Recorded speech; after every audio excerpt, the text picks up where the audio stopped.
160.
Good morning, darts fans, and welcome back to the Online Darts Live League. It is Tuesday, and the local weather is a little bit less clammy and sunny today, so hopefully the conditions for the players will be a little bit more playable than they were at times yesterday, where certain players had struggles with the grips in their darts. But I think there will be a lot of positivity when it comes to some of our guys today, the likes of McEwan and Payne, who had very, very good Mondays.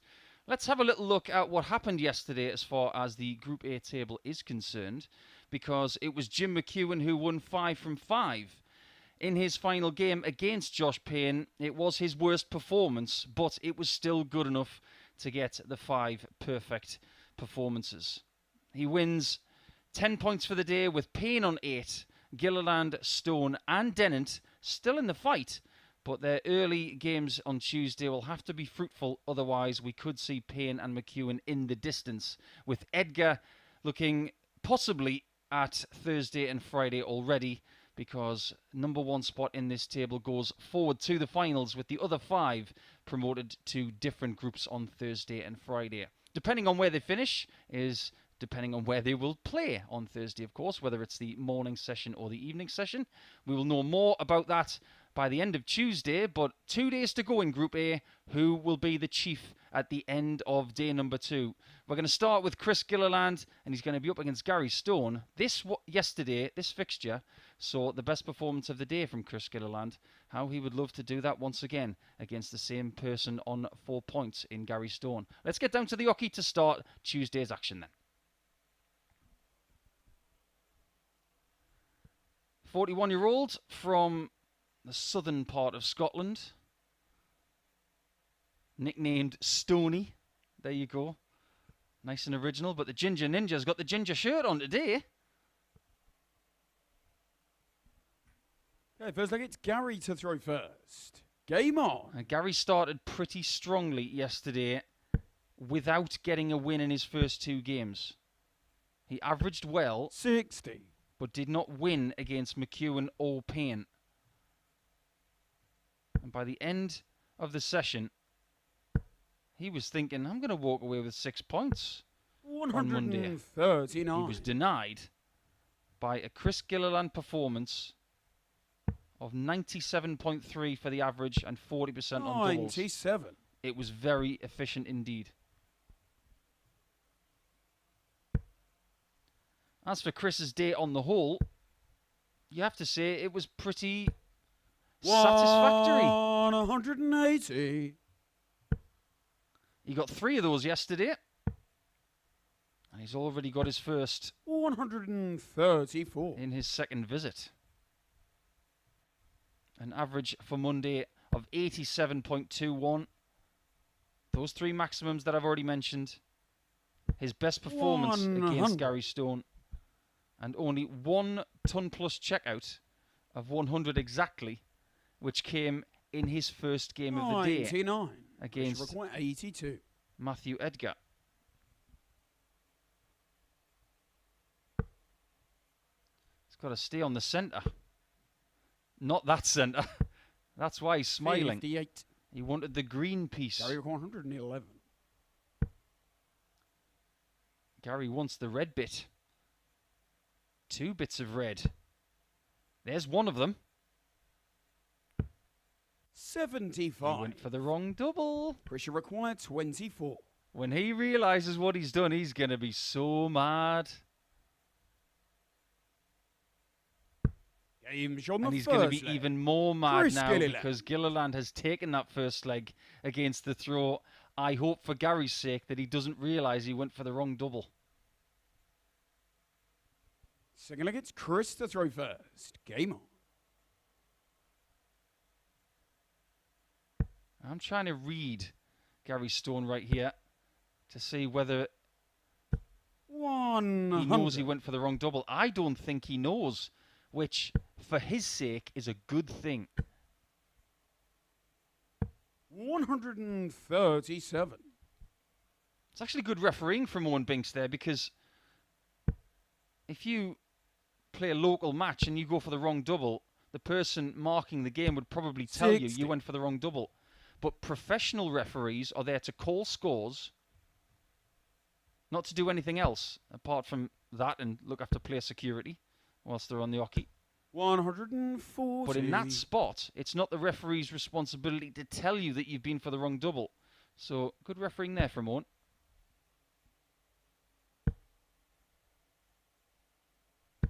$100. Gilly's doubles yesterday were 33.33%, so exactly 1 in every 3 hit, which is fine. 41. He would like that to be 7 to 10% more.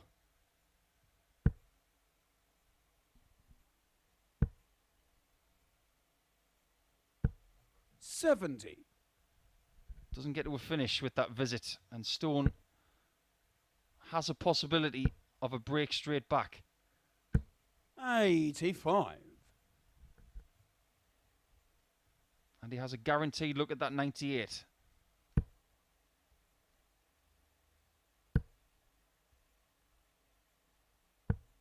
$59. Gary required 98.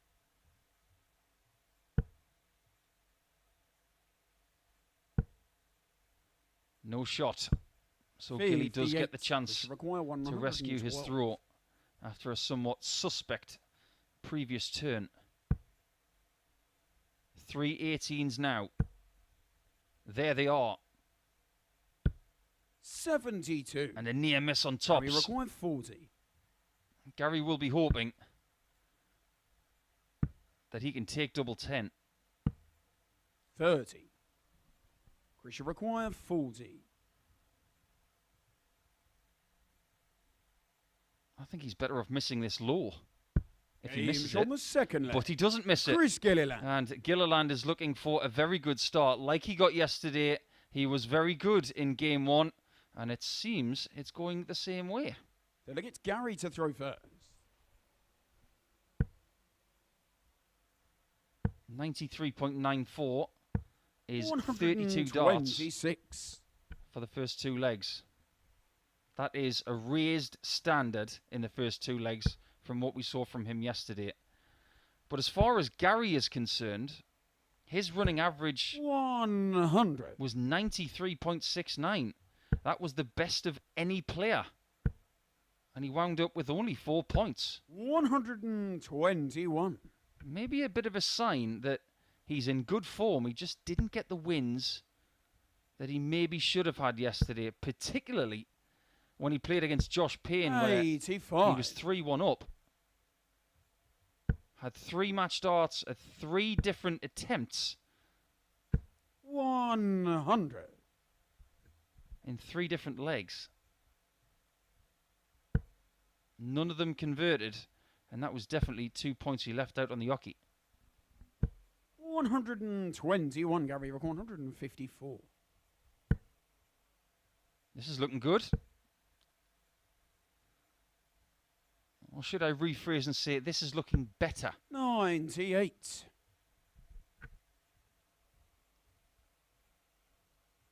He had a very big problem yesterday when it came to 1 double.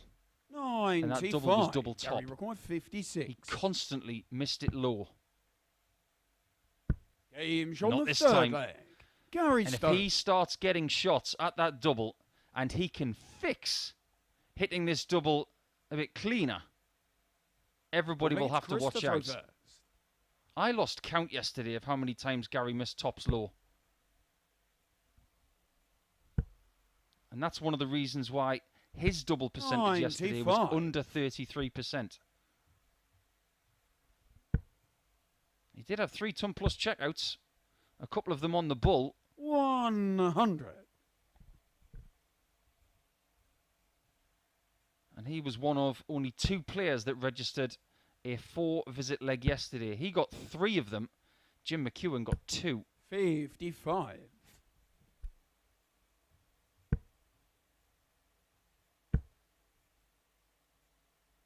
$140. I don't want to say this in the very first game of the day, but McEwan and Payne will play each other in game 3.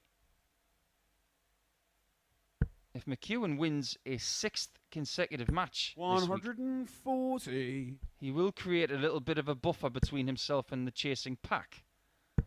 And that would put more pressure on the likes of these guys 85. to try and stay in touch. So for everybody's sake in this table, apart from the leader, a win for Josh against Jim McEwan in Game 3 is important. 99.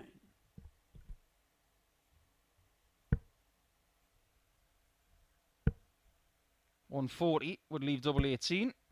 95. Chris, you Almost require gets it, but 112. not quite. He's gone for the 18s again on the 112. Missed it on tops the last time he was here. 72. And yet again, he Gary pushes require that tops 81. wire. This is a big shot on the bull. 38. Chris, you require 40. To hold. Double 10, he was great here yesterday. It's almost as if Gary Stone knew that Gilliland. third dart was going to hit the target. If we saw an instant replay of that double 5, you would see Gary Stone's head just drop a little bit as if to say, yeah, I know this is going in. Fifth leg, it's Gary to throw first. Game on. But what needs to go in now are a lot of trebles, and he must put his foot down, otherwise he will lose to 41. Gilliland for the second time in around 23 hours.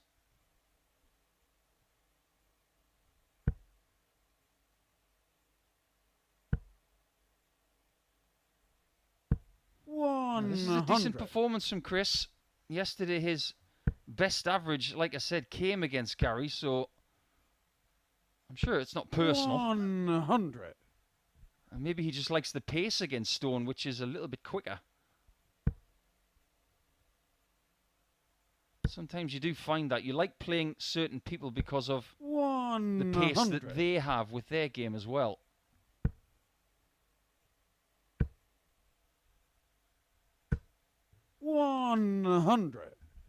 It's a big hello to all of our viewers on Sporty Stuff TV here in the UK.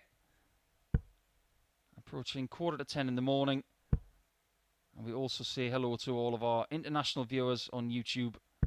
Thank you for spending your time with us. We will be here all the way through to just past 2 o'clock local time with our 15 matches for Tuesday's session. Each player playing 5 games.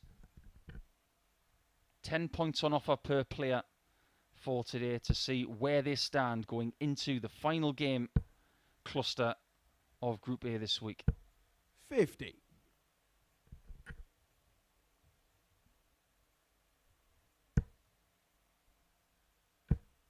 Just a few signs already that Gary's taken his spectacles off and just wiped his eyes a couple of times. Maybe 51. Just feeling a little bit of early morning heat.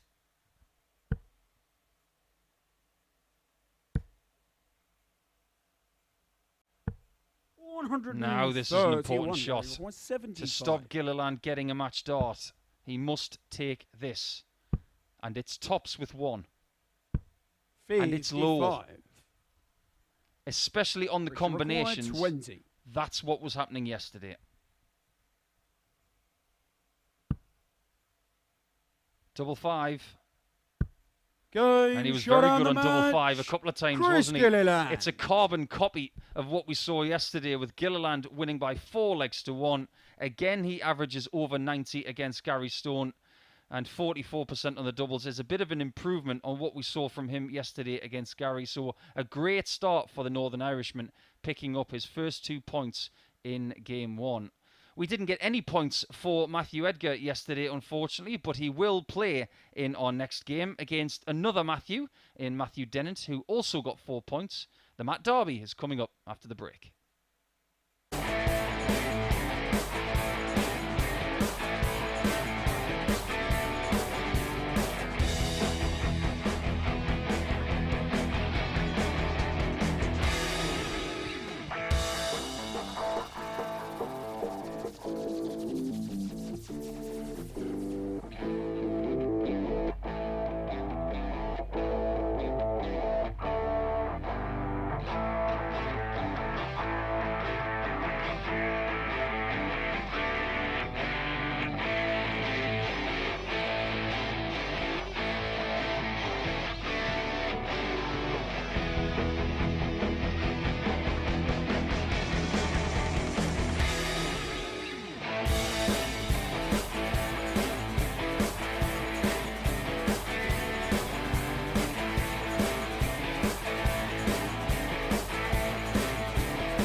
Good morning once again, and thank you for staying with us here at Live League Darts. I'm the Asset, Paul Nicholson, your host and commentator for today. And let's get straight into match number 2, which is the Mat Derby between Dennant and Edgar. Back comes the scholar.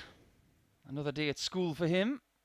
But here is the YouTube sensation and the chairman of Edgar TV, who came up with 0 points yesterday. But that won't deter him from trying to spoil everybody else's chances in Group A. Because when you don't come up with points on Monday, you pretty much know you're out of the running. But what he will be looking for over the next couple of days is a little bit of form. Hey, feels like it's Matt Dennant to throw first. Game on. But Dennant yesterday, well, I suppose you would classify Monday as a bit up and down. He had a good performance against Edgar in Game 14 on Monday. He had a very good performance. 60.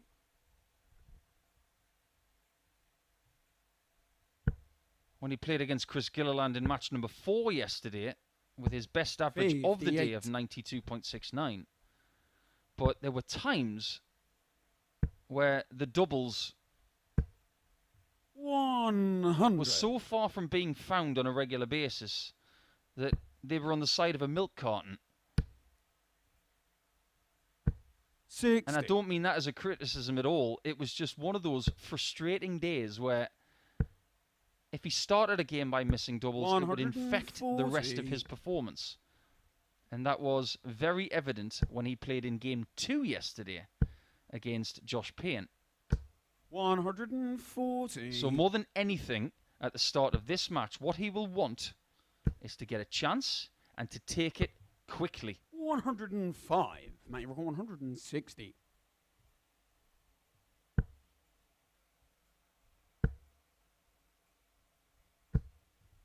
That is a superb last start. That is very unfortunate not to find the 60 bed. 56. Mate, you're going 60. And it is 60 that Dennant needs. This is what I'm talking about. A chance. 50. A couple of missed opportunities to give Edgar a chance of a break in leg 1. Game's on the first leg. And he did not have any bother on the doubles yesterday. His doubles percentage for Monday was over 42%. His problem was getting to the doubles. Second leg is Matthew Edgar to throw first. Only the 1 ton plus checkout yesterday for Matt 100. Edgar. That was a Shanghai 120. He had a running average of 81.42, which was the lowest by around 6 points. 100. Hence why he's on the bottom of the table, but he did have some good legs. 140. And like I said, doubles weren't an issue. It was the scoring yesterday. 57. Did have a couple of close calls, though. Lost 4-2 to Dennant. 140. And it was a decent game. Matt's average in that game was 87.97, which was his highest recorded average for the day. 82. He also lost 4-2 to Gary Stone, but he never really deserved to get anything from that game. His average was always drastically lower. 97. But he did run Jim McEwan quite close in Game 5, and we know how well Jim played. 57. This game so far is all about primetime Edgar.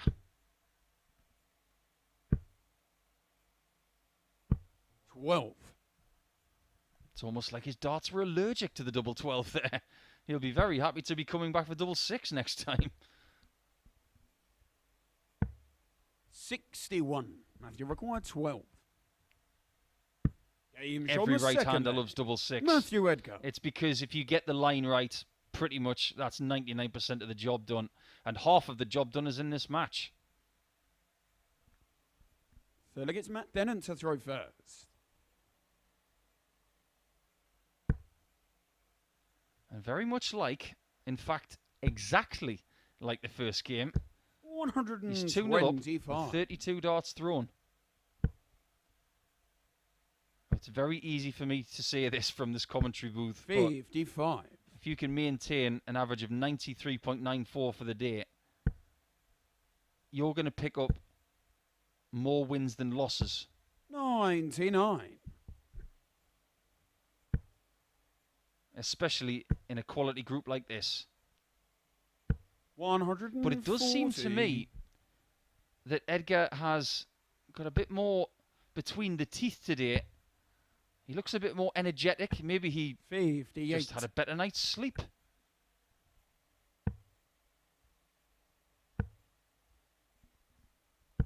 $58.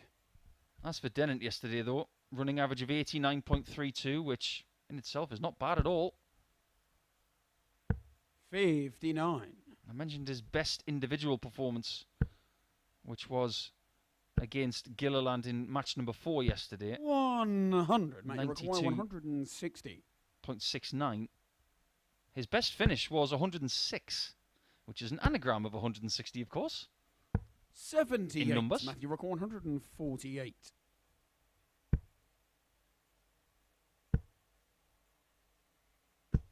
$55. You do Mate, feel that 82. Edgar might get a look at this 93 because Dennant hasn't been the best on doubles in this group until now. But that double was so much more fruitful for him yesterday than the bottom left corner where double 16 and double 8 live.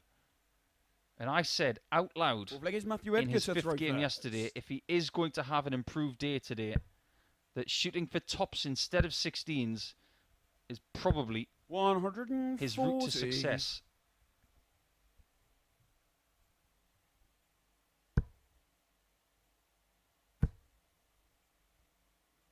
And just look what happens 180. to a dart player like Dennant, who finds that first double for the day and then backs up that hit with a maximum to start the next leg.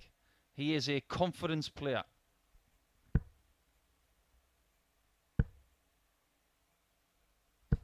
He had 5 maximums on Monday. The most coming from McEwan and Stone. 100. Not really an accident, that one, because the two Scots had the best running averages yesterday. And they had the most ton plus outs as well. 96. Matthew, record 161.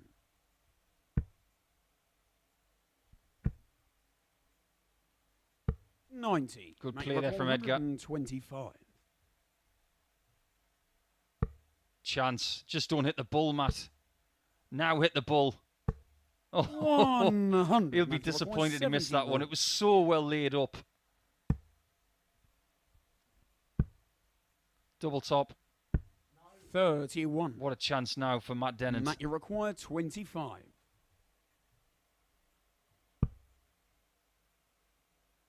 Game shot really well taken flare. because that double Matt Dennant was his nemesis. Funnily enough, when he beat Matthew Edgar yesterday, it was double 8 that he hit to finish his day, and he's hit it at the first time of asking so far on Tuesday. Throw first. Game on.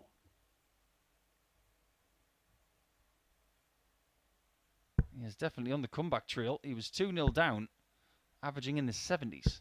95.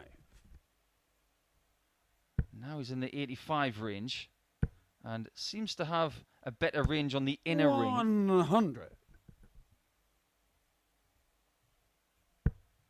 Might just take advantage of the fact that Edgar hasn't won a match this week so far. 140. Hasn't had that winning feeling.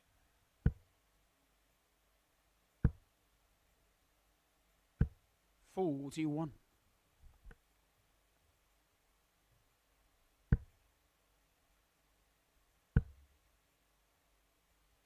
$60.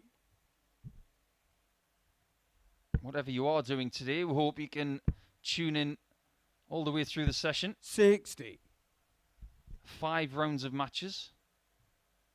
And if you are choosing to have a little flutter on anything today, whether it's a match scoreline, a match winner, 60. most 180s, total 180s, there are so many different things you can choose to have a bet on. But if you do, please remember it is for over 18s only. 95. Mate, you record 146. Please gamble responsibly. BeGambleAware.org is the website you need for more information on that. 130. Now, I'm just going to sit back in my seat right now and see what Matt does on double eight right now. Mate, you record He's already hit it once.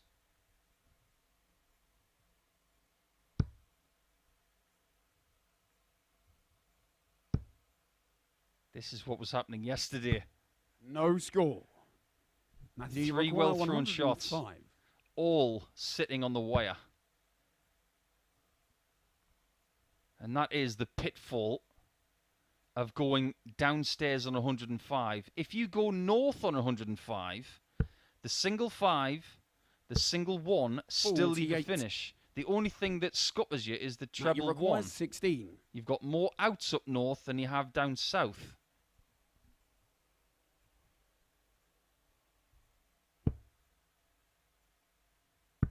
Game shot on the 5th. There we go, a second bite of the cherry for Dennant, and he's now 3-2 up after being 2-0 down. So it's worrying times now for the chairman of Edgar TV.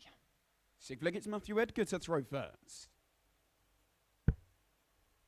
If you haven't seen Edgar's YouTube channel, 85. it was a bit ahead of its time. When he first started doing it, we all thought, what is this? Why this cheesy nonsense on YouTube with all of these little funny things he's doing? 100. With bits of paper and talking about darts. Well, more fool us, because he was ahead of the curve. 45.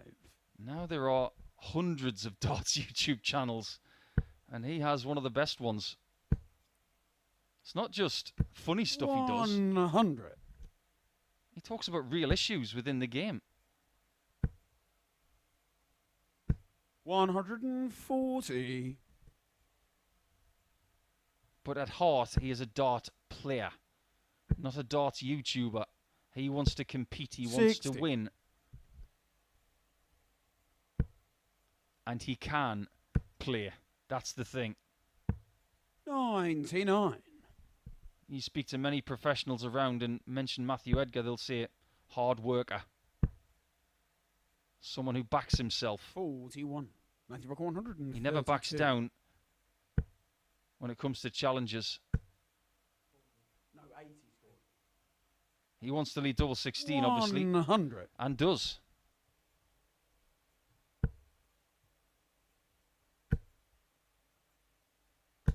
Six. 5 times yesterday. We went all the way to a 7th leg.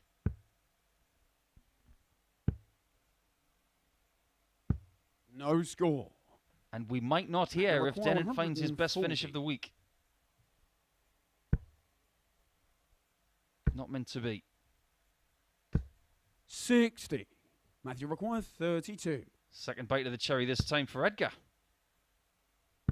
Game shot. He finds double 8, so we are going the distance in this game. Yesterday when they played, it was 4 legs to 2, so Dennant's going to have to work hard with the darts in leg 7 to get a second consecutive win. 7th and final leg, it's Matt Dennant to throw first. Game on. This is all the build-up, of course, for that top-of-the-table clash, which we will see next between Payne and McEwan. 57. And McEwan's first opportunity to open up a 4-point gap at the top. 60. Already Chris Gilliland has got himself within 4 points of the top by beating Gary Stone. If Dennant can win this leg, he would also be within 4 points. 44. And he remains in charge after 6 darts thrown each.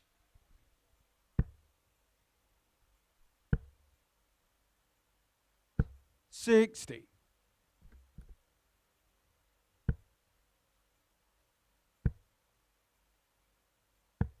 137. Things are starting to tighten up, though. Got to remain on that. 95. That's okay.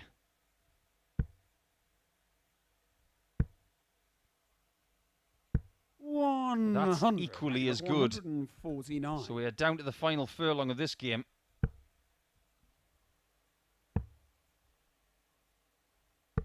89. That's Matthew worked Rockall, out pretty well in the end. That's a 160. great bullseye from Dennant. He was unable to take a 60 checkout earlier in this 60. match.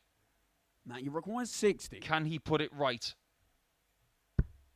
Ooh. Double 16.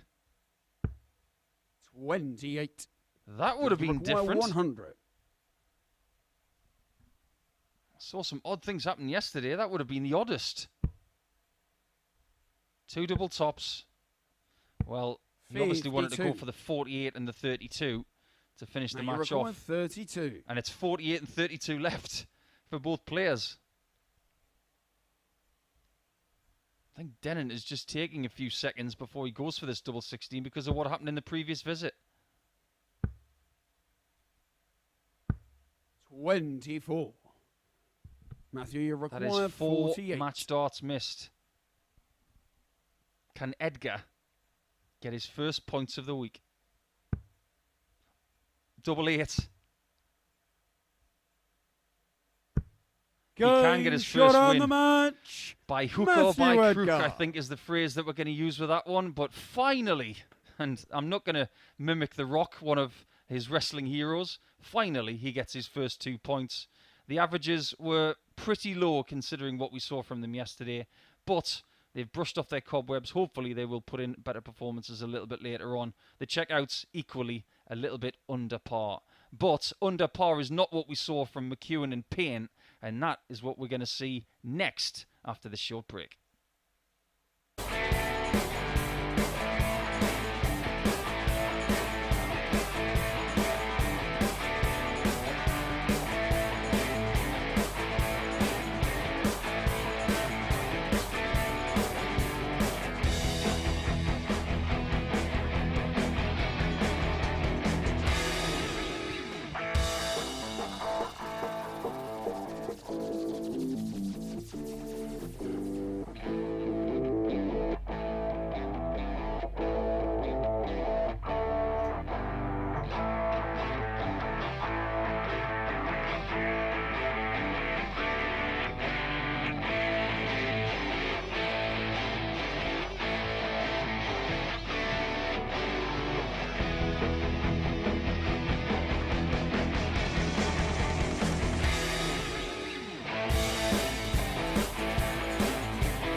4-point gap at the top for Jim McEwan if he wins his 6th consecutive game here this week. But he's up against Josh Payne, who found 4 wins from 5 yesterday. What will we get from these two in match number 3? It was a good day for Josh yesterday. I think if you had offered him 8 points from a possible 10, he would have said, yeah, I'll take that. He may have thought that with 8 points he would be top of the table, but that is not the case. When Chucky's around, things are difficult. But the 28-year-old from Ashford doesn't know the meaning of failure here at the Live League. Hey, feels like it's Jim to throw first. Game on. Whenever he comes here, Josh Payne succeeds. These two have had immensely successful times of it in the Live League this year. 57. Multiple weekly wins. Both have won a phase from earlier this season when we had the 5 weekly phases. McEwan won phase 1, Josh won phase 4. And then McEwan in Champion of Champions Week in July won that as well.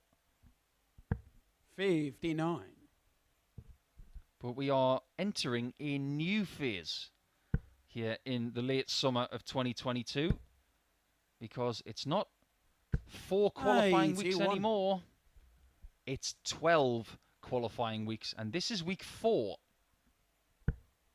Only one person can qualify through this week for Champions Week in October. So we already know that with these 2 players playing here this week, only one of them is going to qualify for Champions Week this week. 140. We had plenty of 2 treble visits from both of these guys yesterday. But we had the most maximums, 8 of them, from McEwan. 81. Equally as good as Gary Stone, who also got 8.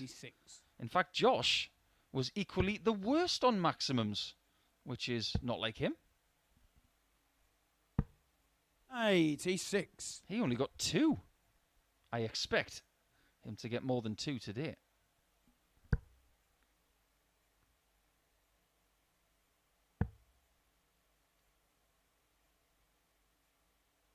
$134. Can he take the first leg against the Chucky throw?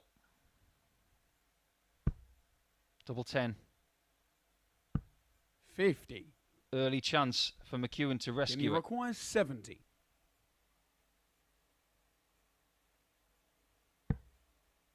How good was that treble 10? How good's his double 10? 60. Not good enough. Joshua required 10.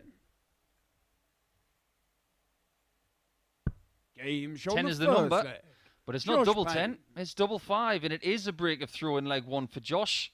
He does need to break this McEwan throw in this match. That must be said. Josh to throw first. Because when he lost to McEwan yesterday by 4 legs to 3, it wasn't a good game. They won't make me saying that because it wasn't. 123. But it was Josh who had the darts.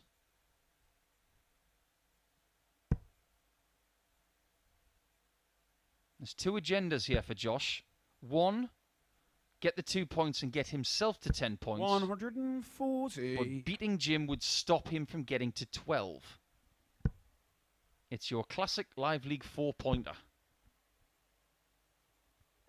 60. And if Josh was to win, not only would he do himself a favour, he'd do the rest of the field a favour as well.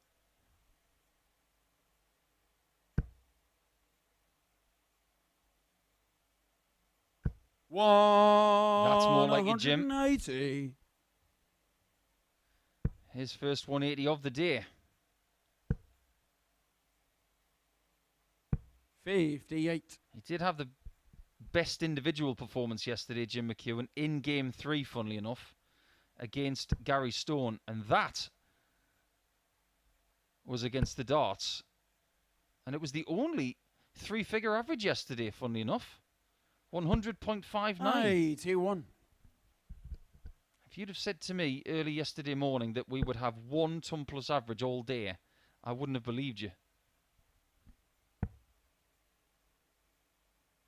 119. His checkout percentages yesterday were very, very good. And overall, exactly 40%, which is where you want to be most of the time, if not better.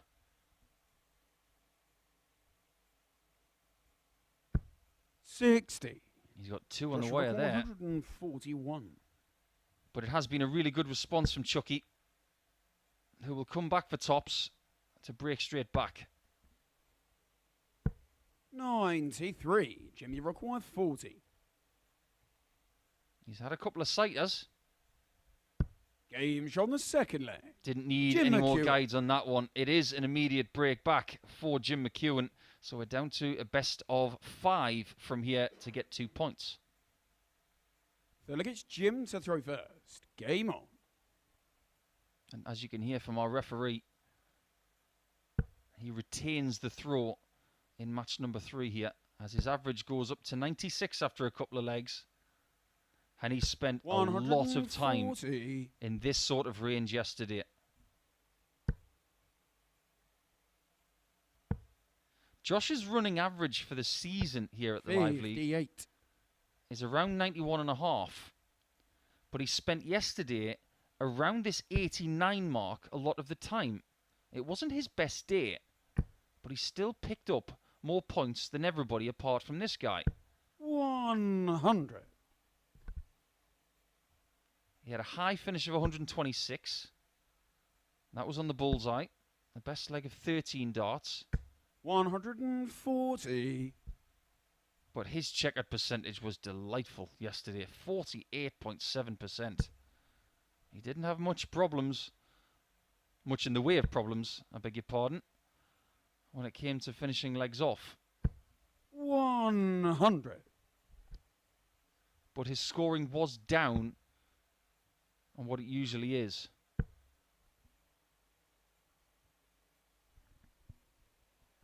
$99. Jimmy Rock 161. Biggest finish yesterday was from McEwan, and it was to win a match. 143. I wonder if that's going to be bettered today.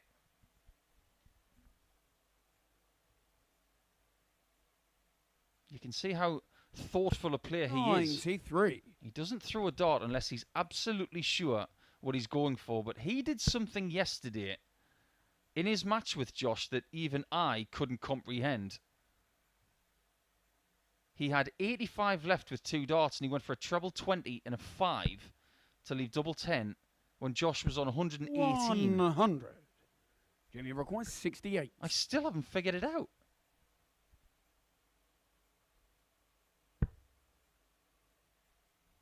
It'll be an 8 because he's a tops guy. 28. Joshua require 104. Is it going to be 3 consecutive breaks to throw? Doesn't like that lie. Might go elsewhere. 56. Jimmy require 40. It may be 2-1 in a second.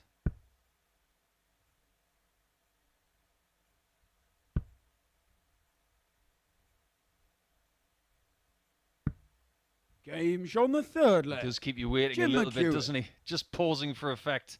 But double 10 works this time. And it's the first hold of throw in this match, going the way of the Scotsman. Fourth leg, it's Josh to throw first.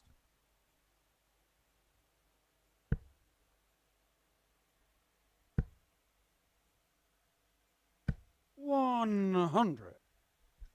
Just to let you know, if you weren't tuning in yesterday for day 1 of Group A, we have our players ready to aim and fire for Thursday and Friday 140. for the morning and the evening sessions. And if you don't know who they are, I can let you know that on Thursday morning as well as the bottom 3 players from this group. You will see Aaron Beanie, 140. Carl Hamilton and Gary Blades. And for positions 2 and 3, who do not qualify through this group, they've got the joy of playing against Dan Reed, Darryl Pilgrim, and Rob Collins. But everybody this week is looking to mimic what has already been done in Stage 1 by Rob Owen, 40. by Chaz Barstow, and Graham Hall, who won last week. Great performance from Graham.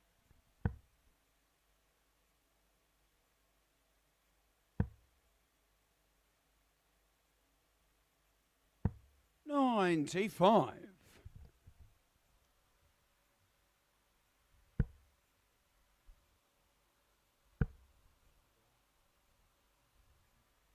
Most of the players in this group in their live league careers have hit a 170 checkout. Jim McEwan is not one of them. 70. His best effort is a 161. He's played 127 games without a maximum checkout. 105. Josh, however, 140. has had 2 of them. But his range on that treble 20 is something he will have to fix 80. very quickly 65. if he's to stand a chance in this game.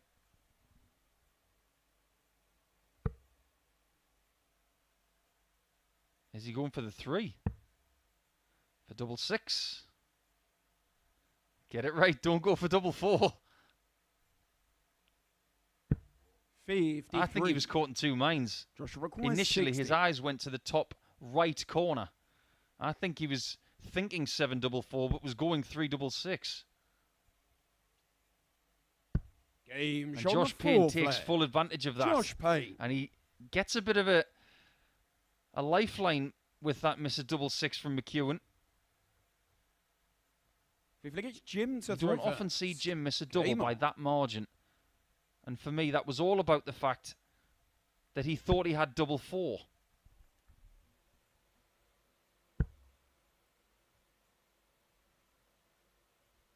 $140. But we have to mention what Jim did yesterday. It's one of those intangible things 96. that you could witness without getting too bothered down by the stats. It was at this point in most of his games yesterday where he found his best stuff.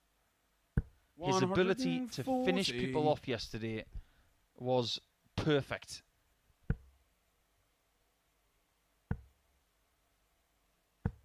$39. And he's doing it again. 2 consecutive 140s to start leg 5.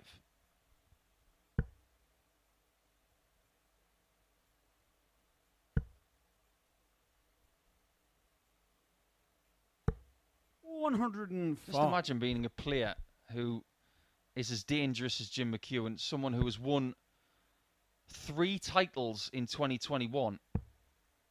1 in the BDO, or WDF, 56. as it is now. 116. British Classic winner from 2021. And he went on to win 2 Challenge Tour events. And he's been a live league legend this year. And he's up to his old tricks.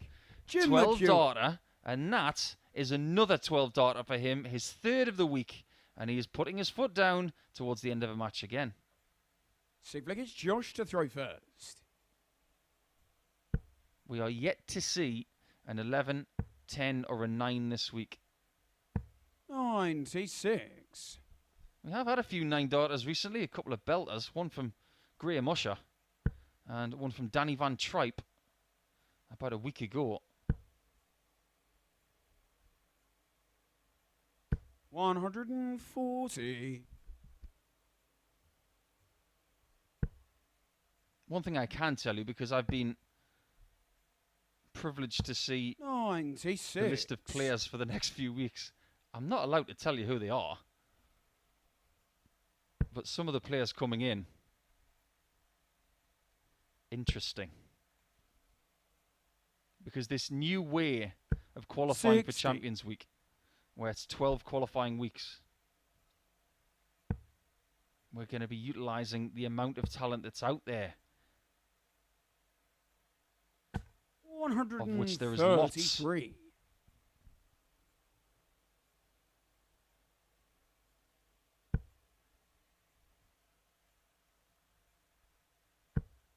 It's predominantly British-based over the course of this week. We've got 2 Scotsmen, 180, a Northern Irishman, and 3 English players today.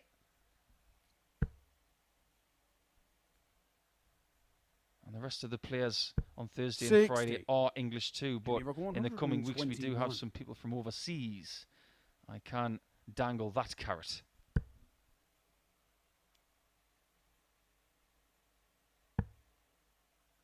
Great second dart. 96. And he almost did it in 12 to finish the match.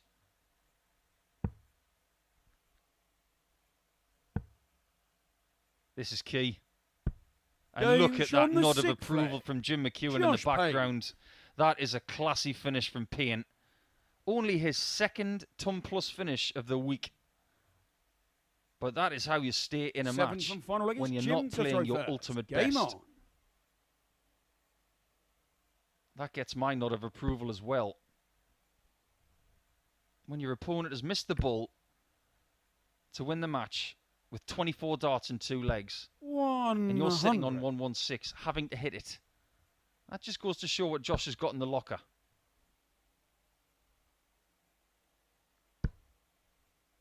Because had Jim hit that ball, 81. it would have been his second ton plus average of this week. And a 6th consecutive win, which is still very possible. Because he retains the throw in leg 7. And he finds 180. his 3rd maximum of the match.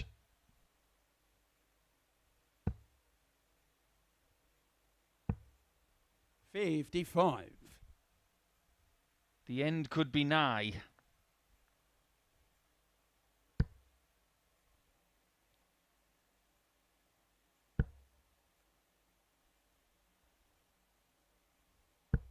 $60.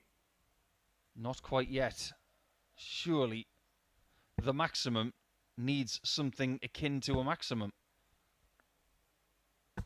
133. That's really sensible play Give me from Payne, actually. 61. Because 95 or a 133 gets him in the sort of range where he can leave a decent finish next time, but he does need mistakes from McEwan. 65. This is where you've got to put in that 140 plus. Must go bull. Must go bull, 59. Josh. Jimmy Rock 196. The 25 would have left the finish. But the finish is in sight for McEwan.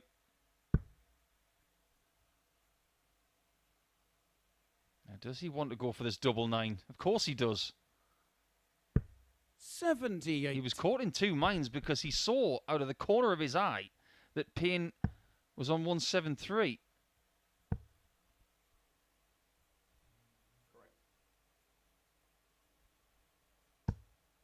83. Now what does he do? 18. Straight for it. His eyes say yes. Only one route in his mind. Now double 4. 14.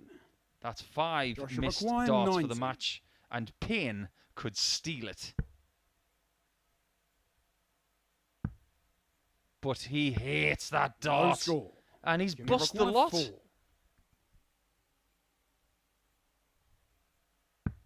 Double 2 was shot on found, the match. but only just Jim McEwan. right in the corner of that double 2, right next to the double that was missed to win the match for Josh Payne.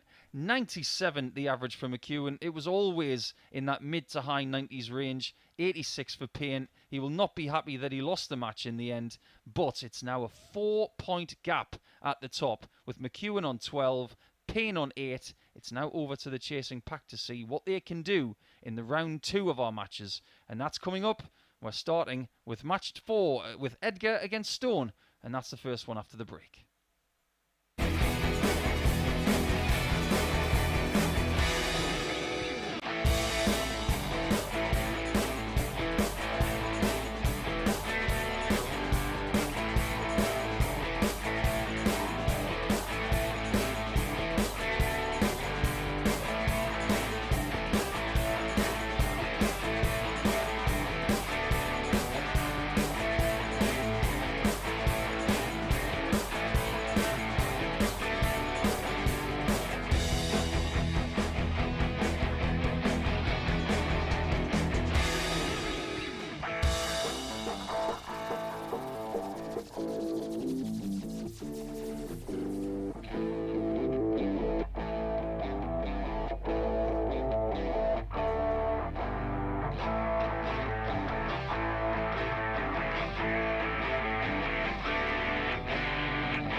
Chase for the top spot has just gotten a little harder for everybody now because Jim McEwan is now 4 points ahead of Josh Payne in second position. So it's over to the likes of Gary Stone and to Matthew Edgar to try and erode that gap. There you can see our table. Week 4, Group A. It is McEwan secure at the top with that 12-point total. It's now up to the likes of Gary Stone, Edgar, Dennant and Gilliland to try and stop him today. But first, they must do battle against each other. 60. It could be a very different day on Tuesday for Matthew.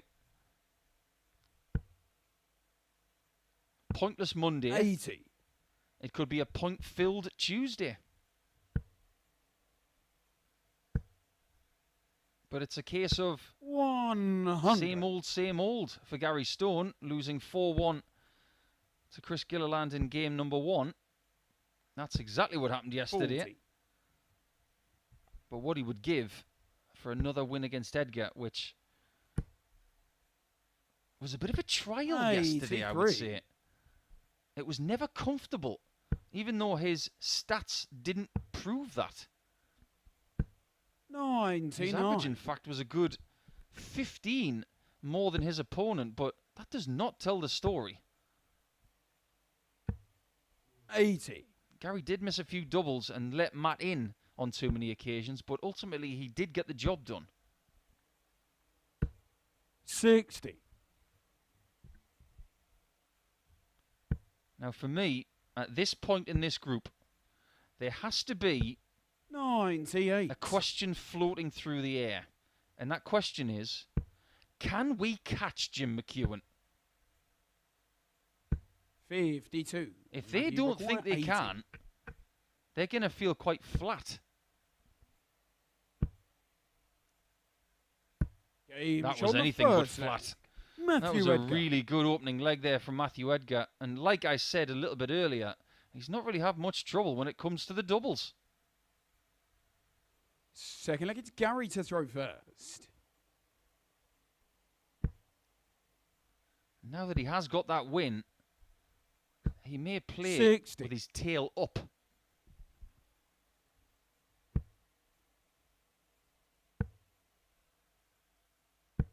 $81. And this is going to be one of the quickest games of the day, regardless of the scoreline. 100. What I'd like you to do as well, just look at the technique of Gary Stone when he's back at the hockey. Look at what he does with his hand. 140. Each time he puts it in position, then tips it back. So there, tips the dart back and throws. Incredibly repetitive. That's one of the 60. reasons why he's such a good player. He's got what we all seek. Something that is quintessentially 60. his. There it is. Just tilts that hand back and throws forward. 60. But so far, he's the king of the trebleless visit.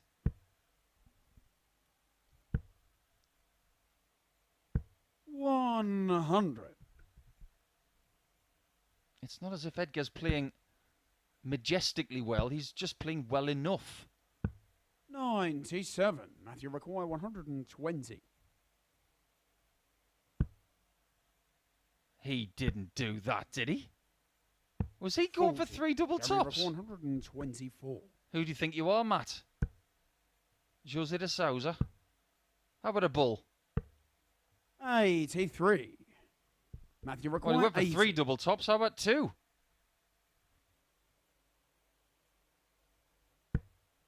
Oh, he didn't do it this time. 70. Gary require 41. That is a big chance missed now. Stone for a somewhat unlikely hold. 9. Oh, that was a wicked deflection. I think there was a bit of wire, a bit of flight in there. 10.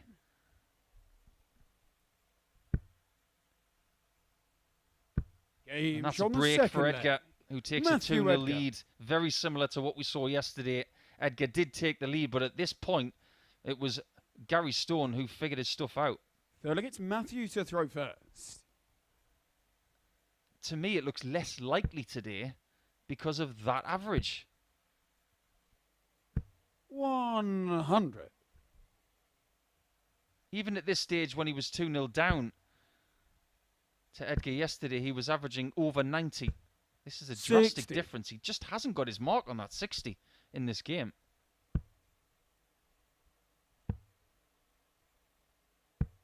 57. Don't be afraid to get in touch.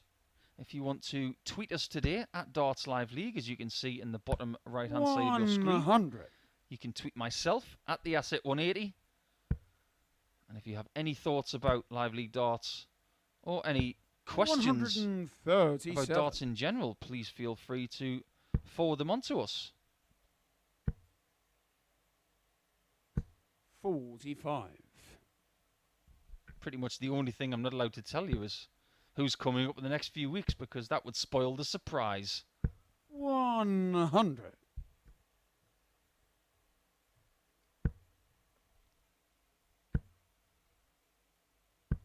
This game is getting away from Gary 147. Stone. It's Edgar who is constantly first to the finish. And he's the first to 3 legs as well, with a ton plus out. We didn't get much of that from him yesterday. Only the one with a 120, but yet again, on the doubles, he's looking very proficient. 4-legged Gary to throw 3 first. hits from 6 attempts, Game and a on. 3-0 lead in no time at all.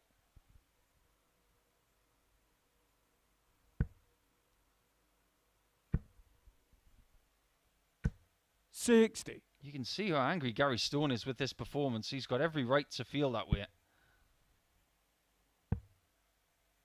And I don't mean to be the bearer of bad news. But if Edgar wins this by 4 legs to 0, 46. he's going to be off the bottom of the table for the first time. And the person to replace him will be Gary Stone. 49.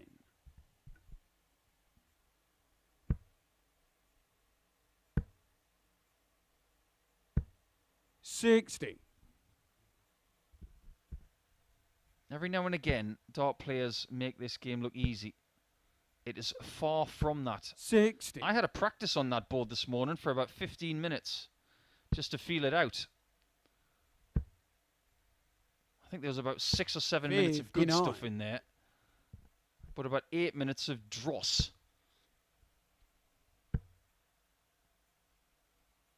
Great stuff from Edgar. 180. He's definitely got some confidence from that first win against Matt Dennant, because his facial expressions have changed, his posture has changed, his positivity has changed, and he's very close to a second win. Double top.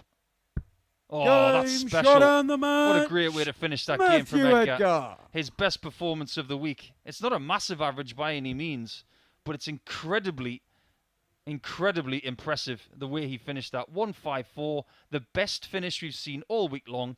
88.41. That's 68 darts for 4 legs, and he gets himself off the anchor position in the table. So well done to Matt. Unfortunately for Gary, he does replace him in 6th position.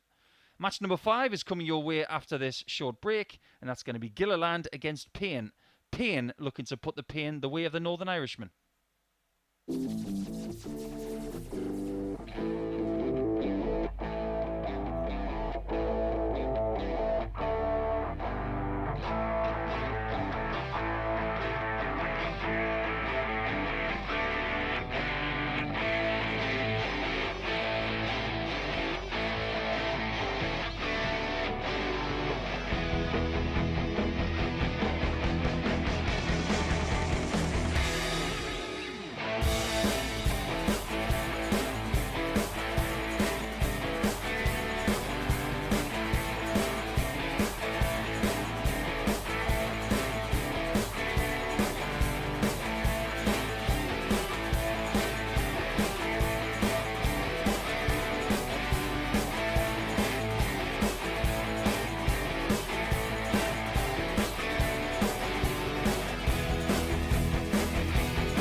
Welcome back, everybody, and let's get cracking with game number 5. It's Chris Gilliland, his second game of the day, up against Josh Payne, who has lost his second match of the week so far. Let's get down to the hockey. Both losses so far for Josh have come against Jim McEwan, hence that 4-point gap at the top of the table now. But Gilliland is in pursuit. He sits on 6 points now, and if he can inflict another defeat on Josh, he'll be within 4 points of the top, with a game against McEwan to come.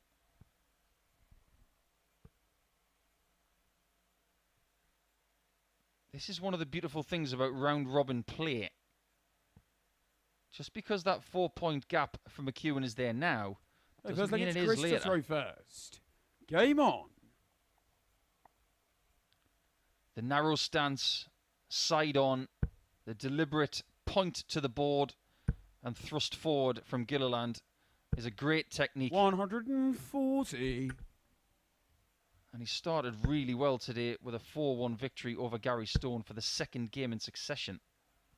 180. But before I can even mention it, Josh Payne, who struggled on the treble 20 in his first match, seems to have found a better range 90. with his first visit of this match.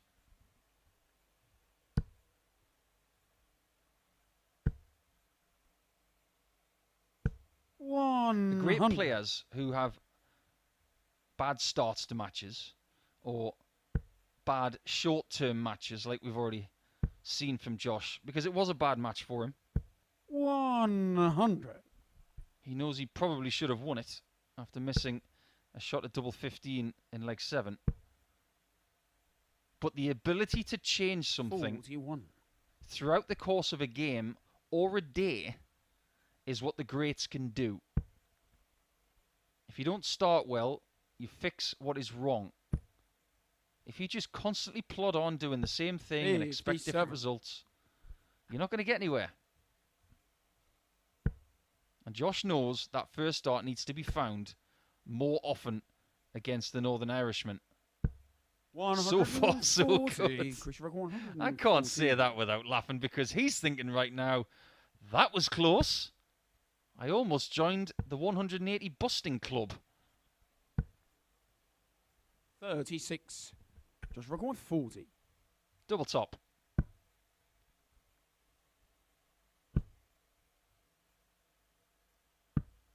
Chris record 78. There could be trouble ahead.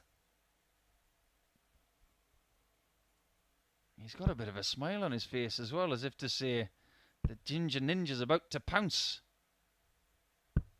58. But he can't. Joshua required 10.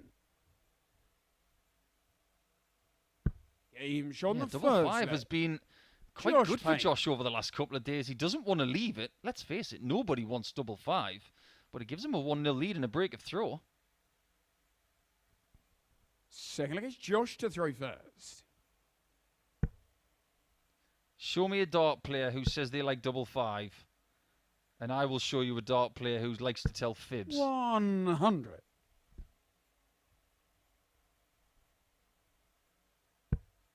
.9% of players like even numbered doubles.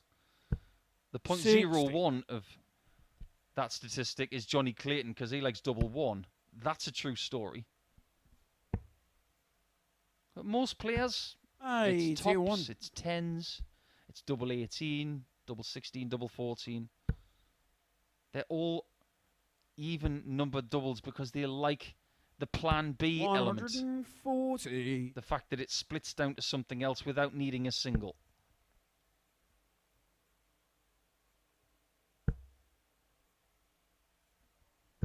$100.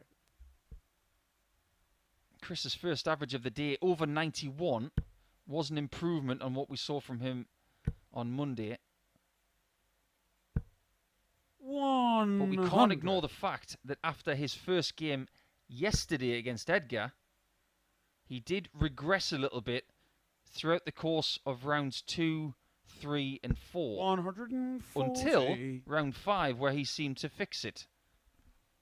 I'll be fascinated to see where he stands after rounds 2, 3, and 4 today. But already, he does look a little bit more require 80. like a player who's got something more in the tank. Double 10. And he's on double 5 again. Grisha requires 62. All because he didn't want to go anywhere near that treble 20 to bust the 80. This is the only way to get 62. Double 8. Game Haha, you second see? leg. That Chris is the Gilliland. best way to get a 62 checkout. If you need me to explain why, So look, it's Chris to throw I just don't need to. You should know.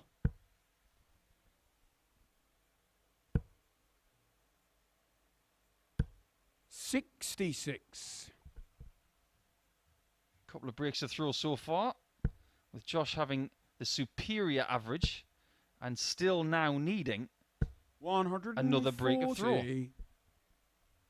When you get it in the first leg of the match, you think, right, I've done that. All I've got to do is hold now. Easy in theory. 60. But very difficult when in this sort of company. 57. I was having a chat with Josh yesterday morning, and it was fascinating, his mindset in coming into this group. He has the mindset of a player who expects to be at Saturday night and expects to win it. I really like that. Let's face it, his record this year 100. reflects confidence. He has not failed to make Saturday night whenever he's come here this year. 43. 4 weeks he's played, 4 Saturday nights he's played, and he's won 3 of them. That is a remarkable hit rate. 100. Chris record 152.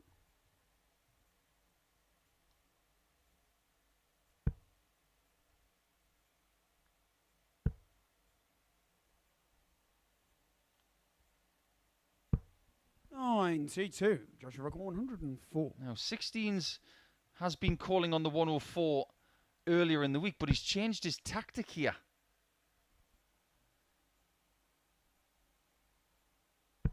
$56. Maybe just changing things up Richard, to we're going unlock 60. something else. I quite like that. But it's tops for Gilly. Ooh, No score. wrong double. Joshua record 48. Double top for Payne. 28. In every leg of this contest, he has found himself Joshua record on 60. double 10. And he has not hit it yet.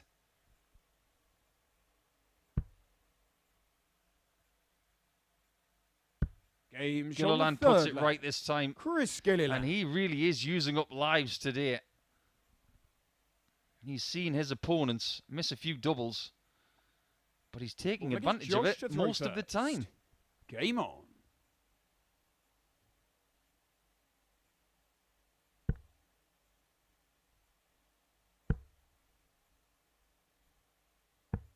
$137.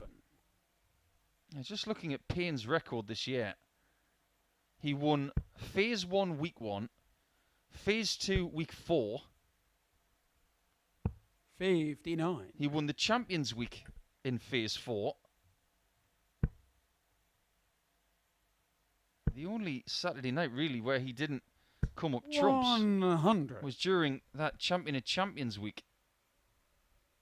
That one was won by Jim McEwan, and Josh came 4th.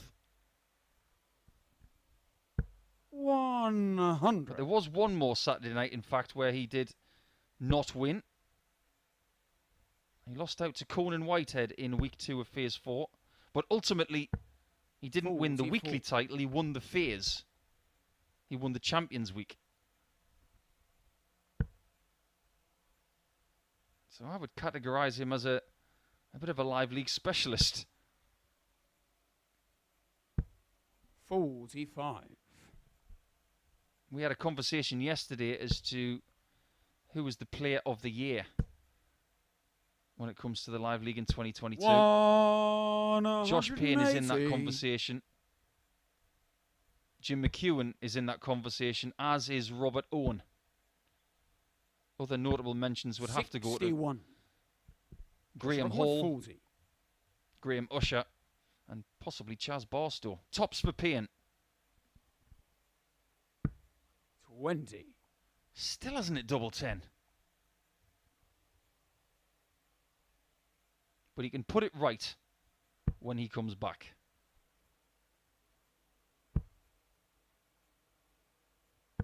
$82. Josh record 20. Come on, Josh. Get double 10 hit.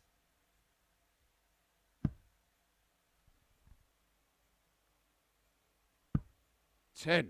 Ironically, he's really good at it usually. 154. We saw a 154 in the previous match. We might see another.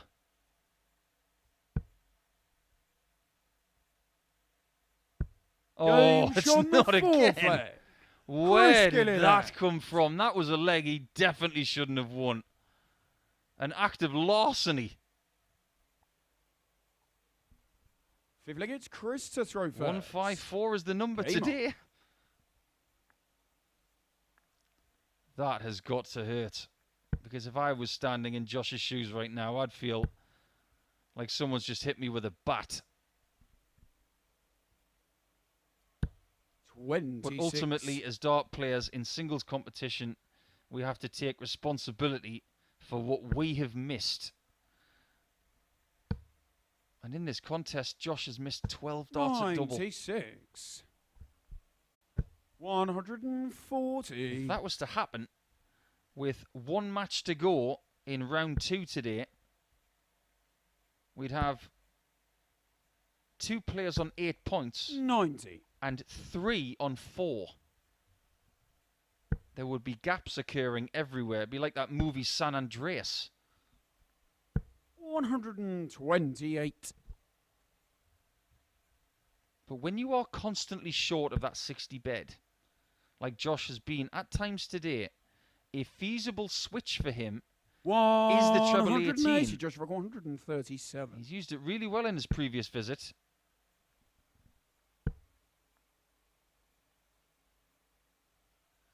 Treble 16 probably. 113. Really well set up. Chris for 164. But this will be a haymaker.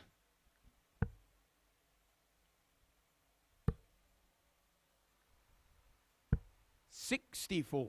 Joshua Coin 24. Game shot on the better fifth from leg. Josh. Josh He's Payne. somewhat shocked that he got that double 12 at the first start, as if to say, oh, I've actually hit a double with the first shot. Yes, you did, Josh. You're still in this game. Sixth leg is Josh to throw first. Game on. He is a bit of a character as JP. I've spent a lot of time with him over the last few years. He's got a great sense of humour. And he is a bit of a joker. 140. But when it's toe the hockey time, he is all business.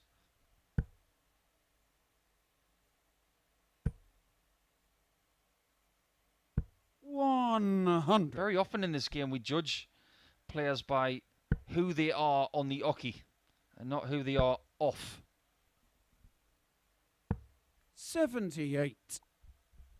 It's okay to be a fierce competitor when it's game on time.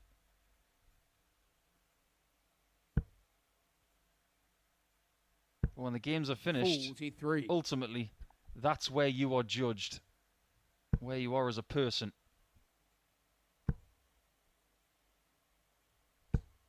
45. If you think Josh Payne got those biceps from loads of gym work, you'd be wrong. He got those shoulders and those biceps from lugging tyres around.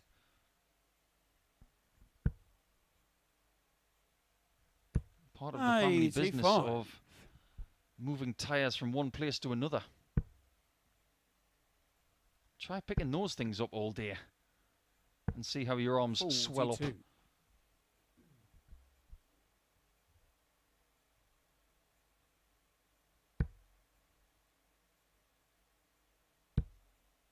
at the point where that 154 went 60. in for Chris, a lot of you might have thought that the game and its closure was imminent, but Josh Payne is having none of it. 140. Gilliland has not had a match dart. His average has plummeted to 81.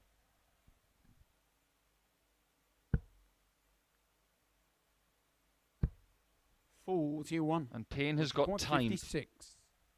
Job number 1, find double 4. 48. Job 2, don't get downtrodden. Hit it next time. 55. Josh require 8. Game He shot does the find sick it. flag. But now Josh his next Payne. job is just a little bit more difficult. He's already done it in this match, of course, but another break of throw is needed to get the points. 7th and final leg, it's Chris to throw first. Game on. And for the 3rd time today, out of 5 matches, we go the distance.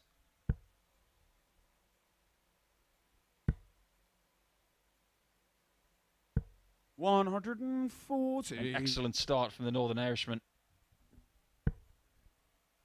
who I believe on his dart shirt collar has something relating 97. to Liverpool Football Club. I don't think Chris, if he is a Liverpool fan, will be feeling too chipper about a 1-1 draw with Crystal Palace last night. Look on the 100. bright side, Gilly. You won't be feeling as bad as Darwin Nunez this morning, who saw red for a very silly incident. But it's Payne who's seeing red. 180.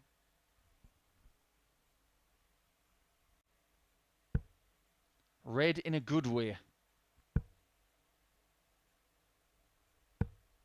56. He's pretty much rescued the throw away from his opponent. He definitely has now.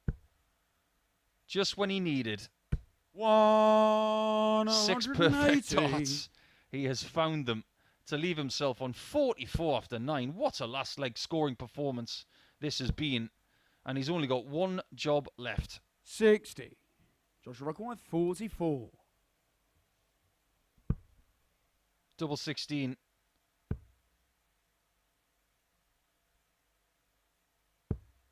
$12. He has to survive Joshua requires one last 145. scare.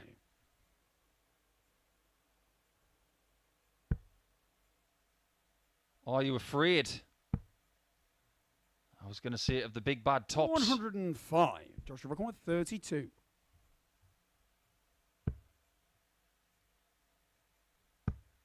Double 8. Game It's shot there on the mat. for a 15 dart Josh break. Payne. I think the emotions may have got the better of Josh had he lost that game, because it's a game that he shouldn't really have lost, and he hasn't. With that superior average, you can see that he had 22 darts at a double to Chris Gilliland's 6. So by that token alone, he should have won that match, and he has. So there you go. His highest checkout of that entire match was the last leg. Unbelievable. So, game number 6, the end of round 2 is imminent, and it's going to be Dennant. His turn to try and take points away from McEwan, because nobody has done that yet. That's coming up after the break.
Welcome back, everybody, and Matt Dennant will now play the next match. In fact, he will play 2 of the next 3.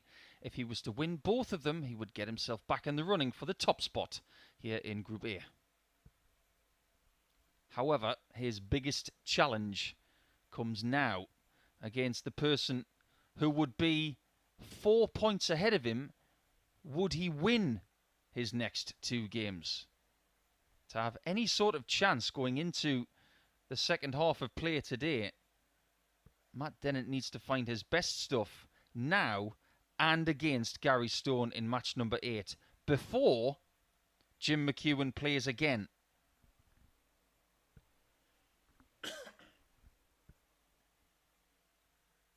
Okay, feels like it's Matt to throw first.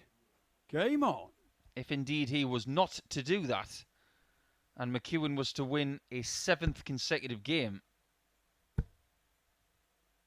it's problems for Matt and for everybody. 180.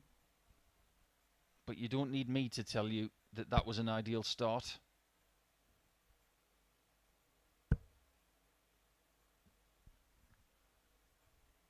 $100. The qualities you need to beat Jim McEwan, not that I would know, I've never played him, hence I've never beaten him. 140. But the things that you do need: patience, belief, and accuracy.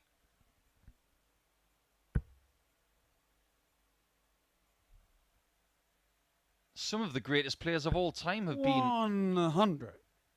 a little bit more deliberate. We all loved watching Dennis Priestley in the early 90s. Rod Harrington was never really that quick. He won 2 match plays. We have to embrace the fact that some players take their time. They keep you on the edge of your seat.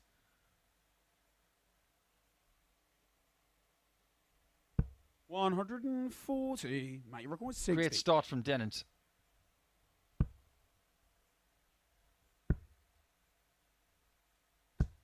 $40. I didn't know if that was in or not. I just paused for effect. 61.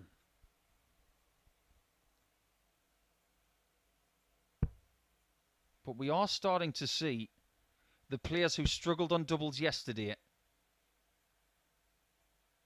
having some similar issues today. Mate, you reckon 120. That must not continue. Game shoulder and it doesn't first leg. for Matt Dennant. 13 darts to open us off in this game. He keeps his throw, and now he can be the aggressor going after Chucky's throw. Second leg is Jim to throw first. Game on.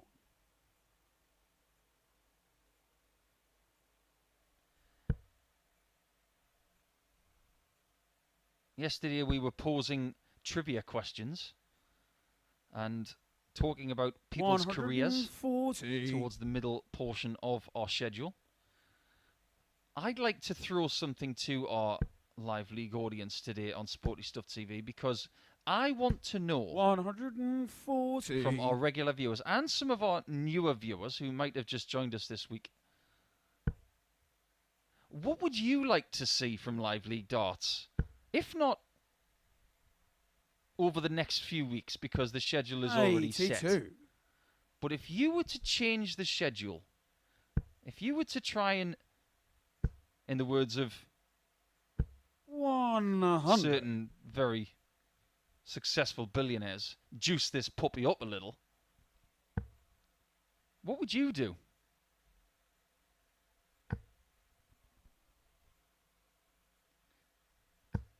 Would you have a stage where it was double start?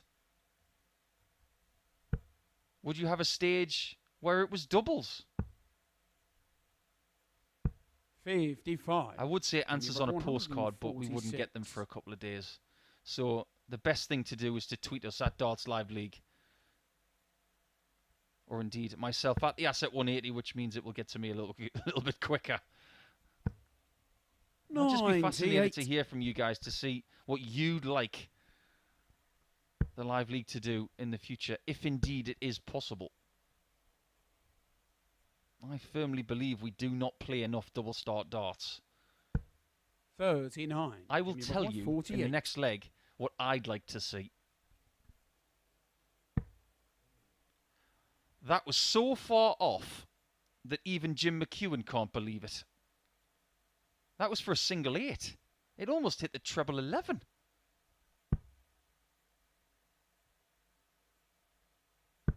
Game shot on the second There is leg. no way on Jim God's McEwan. green earth that he thought at any point in that leg that he thought he'd be on double 18. But he was, and he hit it first time. So look, it's Matt to throw first. Game on. Rather perplexing to say the least. But it's 1-1. 59. Okay, here goes. This is what I would do.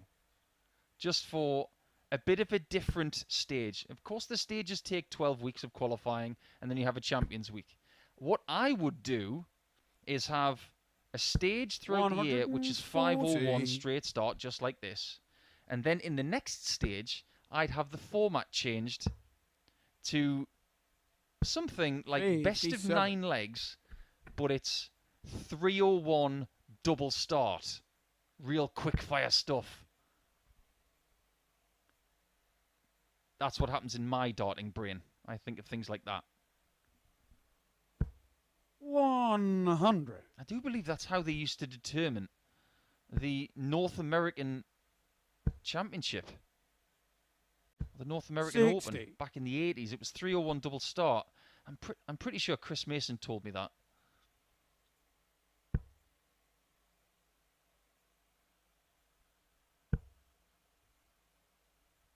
Matt in the background just trying to figure something out, whether it's 49. a grip issue or a follow-through issue.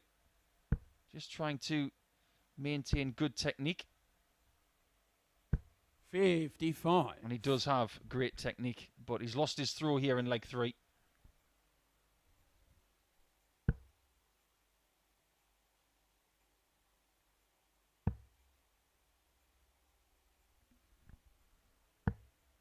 $42.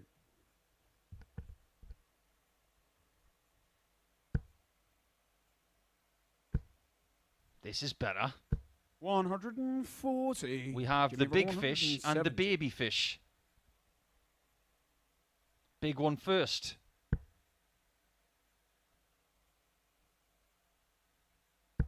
He hasn't had one of these at the Live League before, 145. but it doesn't get much closer than that.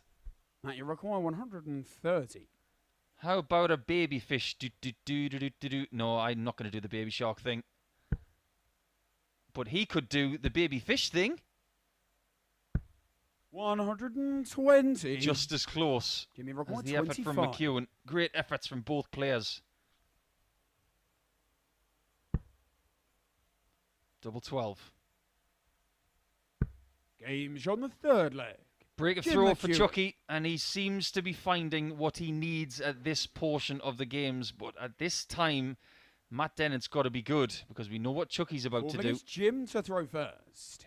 Game on. He's about to get better. When he gets to 2 legs,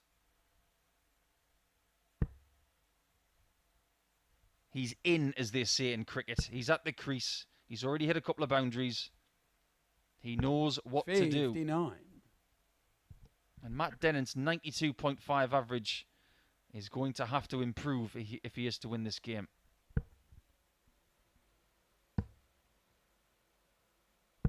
$95.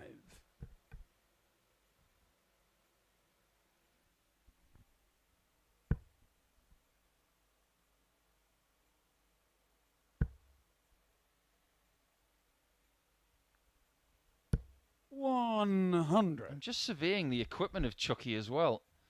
Using a moulded flight. White stem, which looks intermediate in length. 180. That's Dennant's second maximum of this match. But look at these barrels. Straight towards the back. Tapered at the end. 96. You look at the barrels of Dennant. They look a bit more seasoned. I think he's had these ones for quite a while. 59. I'm sure some of the banter in the practice room is around the equipment that certain people use.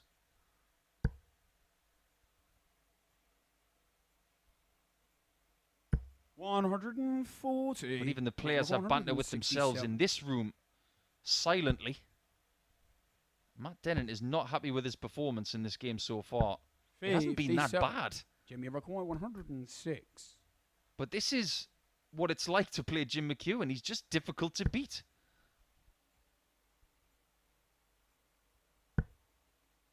Double 16.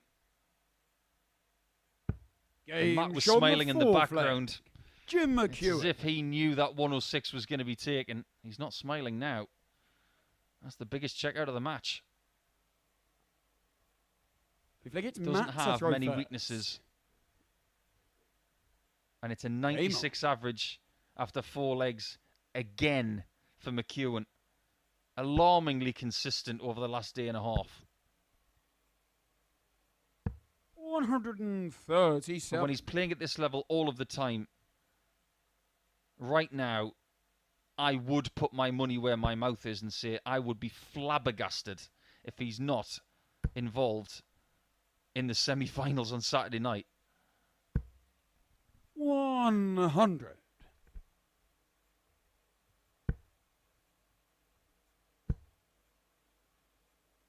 $140. If he's to stand a chance, Dennant's going to have to find 3 straight legs with a minimum of 45 darts, in my opinion. He may even need less than that, because in his previous game, Jim McEwan threatened to beat Josh Payne in 24 darts with the last 2 legs. Looks like Dennant is heeding the warning. 140.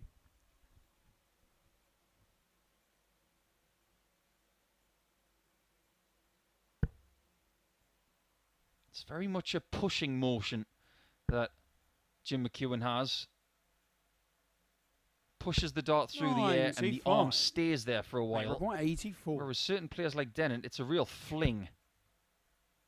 The arm disappears out of range really quickly. And that leg has disappeared in no time at all. In fact, that's the best leg of Matt Dennant's week.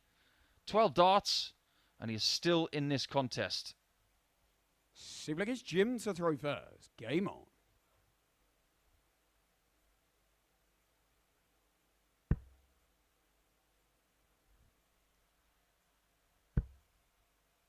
How many times have we seen over the last few weeks somebody registering their biggest average so far for the week, and it is a losing average? So far, Matt is averaging 99.31. 100. And his best performance to date this week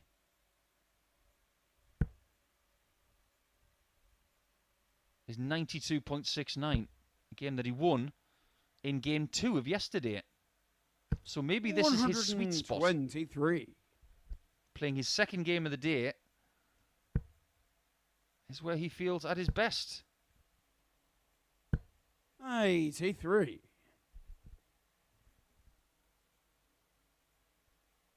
I remember back when the Live League was created and we were playing from home. I played a lot of games against the likes of Justin Smith, Jason Askew, Martin Adams and some others.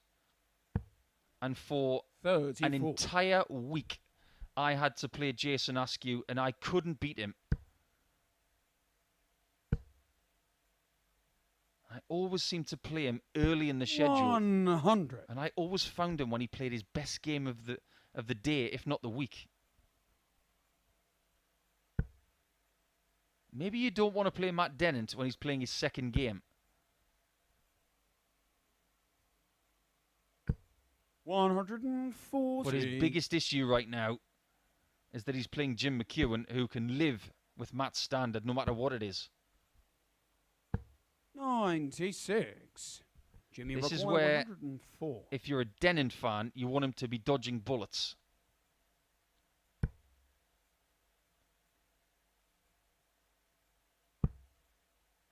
And by bullets, I mean tops. 64. Matt, you require 122. The first leg of the charge was 12. He needs a 15 to have a chance of another leg. Bull. 97. What a fine try that was. Jimmy, you require 40. But McEwan, for 14 points, needs double 10. And double 10 he gets. He just refuses to be beaten. It's now 7 straight games won. 98.56 is the average for Matt Dennant. It's not good enough to beat a McEwan who wins that game against the darts. Can anybody stop Chucky? It's not looking likely, but we will keep trying. We'll go into round number 3. The matches will commence in that round after this short break.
Hello and welcome back to day 2 of Group A here at Live League Darts. Jim McEwan really is sprinting away with Group A. 4-point gap created for him over Josh Payne, and only he can get within 2 in this next game against Matthew Edgar. But it is Edgar smiling today who has picked up his first 4 points and is now off the bottom of the table where Gary Stone currently resides. But Payne, you can see, after everybody has played 7 matches, he can get within 2 of Jim McEwan, and he will need favours from other players if he is to win this group now. Okay, first leg, it's Josh to throw first. Game on. And that may be the most awkward handshake slash fist bump we've seen all week.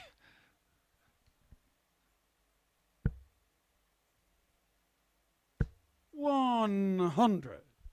Been averaging high 80s so far today has Josh Payne. 44. That's usually pretty good, but he's made hard work of it so far today. He's played the maximum amount of legs. 60. 14 in total so far. When you've done that a couple of times already, you're searching for one of those performances that you had yesterday, which was a 4-0 victory over Matthew Edgar. Oh, how he would love to do that again. 58.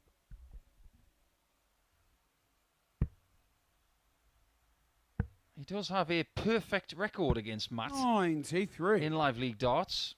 A couple of 4-3s in the Champions Week of Phase 4 and yesterday's 4-0 victory. So 140. he's a scholar of the game. He will remember that. But so will Edgar. He'll want to get his first win against 68. Josh Payne here. Josh Rock 143. But Edgar is feeling the pain of leaving a bogey number.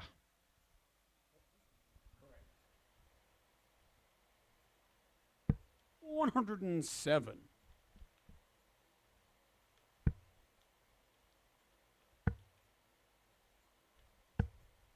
$58. Josh Rock 36. Double 18 then. Game on the first. No problem. leg. That Josh is Payne. a very solid hold of throwing 16 darts. He hasn't had much in the way of easy legs today, but that seemed a lot easier. Second leg is Matthew to throw first. And by easy, I don't mean he feels like it was easy. It was 95. made to look simple. Decent scoring, taking the double at the first attempt. That's the kind of leg you want.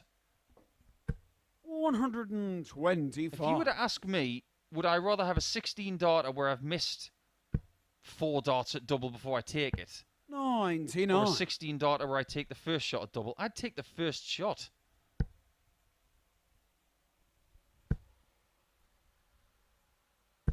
$140. But as the day progresses, Josh is starting to knit things together. 94. I do sense that if he is going to be in the mould for tomorrow, he is going to need 8 points again. He can't get 10. 16 points by the end of today, and Josh Payne has got a chance tomorrow.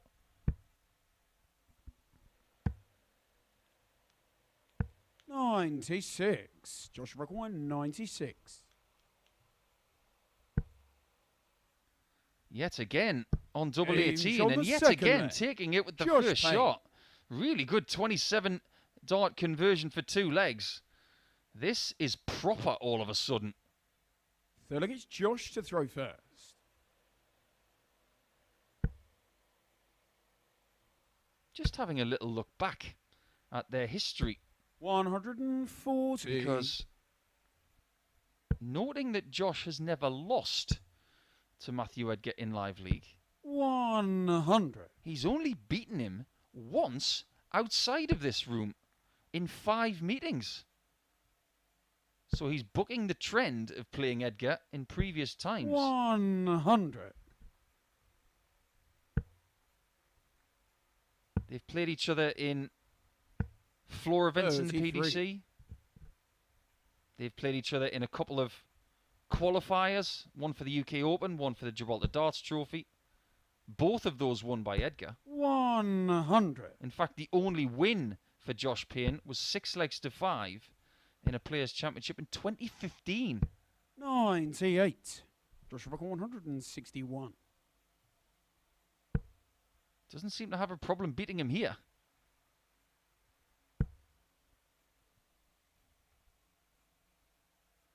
In fact, the last time they met 95. before this year was a PDC World Championship qualifying event where Edgar won by 7 legs to 2. 60. Joshua requires 66. That got Edgar into the Worlds where he would end up winning a game against Mike Kyvenhoven. Double top. 46. And even with that miss at tops, Payne is in a very comfortable position. 100. Looking rather painless 20. than painful. He's not going to go for double five this time. 16. I just Matthew, wonder require 110. if that was the right thing to do, because he's already hit double five at least twice today. 94. Let's see how he is on Joshua double record two 4. after that scare on double 16 from prime time.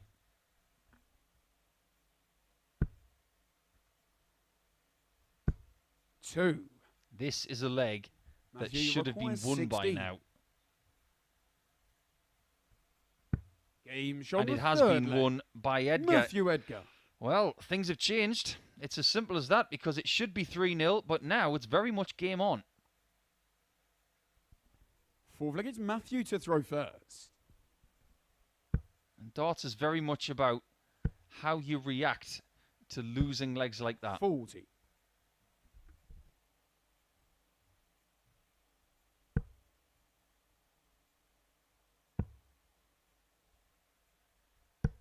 $57. After a couple of legs, he was averaging 111.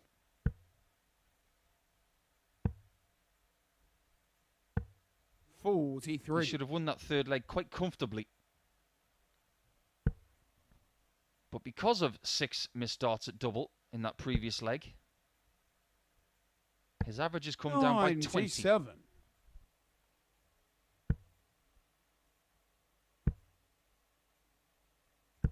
$100. You can leave a finish from 3-4-7. It's one of the biggest 6-dart conversions on the dartboard in this format. 140. You need a 180 and a 167. And that leads me to the fact that in the early stages of Live League Darts in 2021, we established 2 records. One, the only 350-point conversion in 6 darts from Andy Jenkins. 123. He got that against Fallon Sherrick about 18 months ago. 48. And that record That's average in a game of 184. 118 plus from Jason Askew that still stands after week 1 of the Live League last year. Bullseye.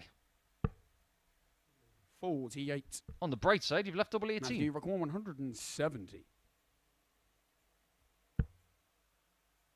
And he will get a look at it. 60. Joshua record 36. Already found it a couple of times. Not this time. Game double shot 9. the fourth leg. The little cousin Josh Payne. of double 18 comes up trumps this time. And everything that happened in leg 3 is now forgotten. Fifth leg is Josh to throw first. Game on.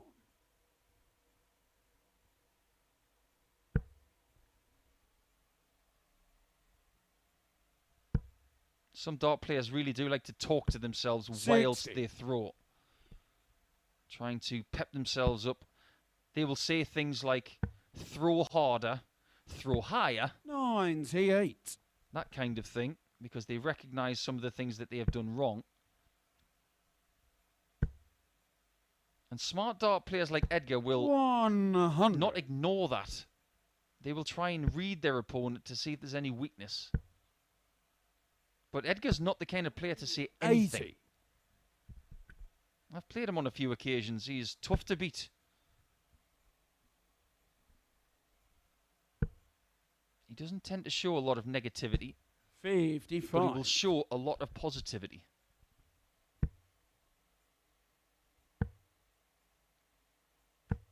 $58.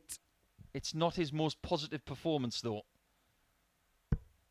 Against Payne yesterday, he averaged just a shade over 80. And right here, it's just a shade under 80. 100.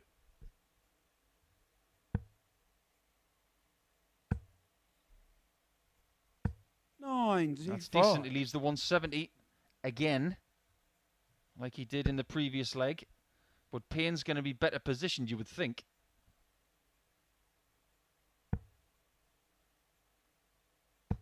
$96. Matthew, 170. Another. For the bull. 145. Joshua, 190. He may never have heard the end of it had he hit that one. A 90 checkout would have ended the game against McEwan. But it does end the game against Matthew Edgar. Payne. If only he had found that against Jim McEwan a little bit earlier on, he'd be sitting on exactly the same points as Chucky right now. But as it stands, that is now him on 12 points with another bullish performance. He missed a few doubles in that game, but it's still good enough to get his second win in 2 days against Primetime. So 12 points for Payne. Everybody's still trying to catch Jim McEwan, including the likes of Dennant and Stone. Stone now trying to get himself off the foot of the table in our next match in a few moments.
Welcome back to Live League Darts, and we've got our middle match for you coming next.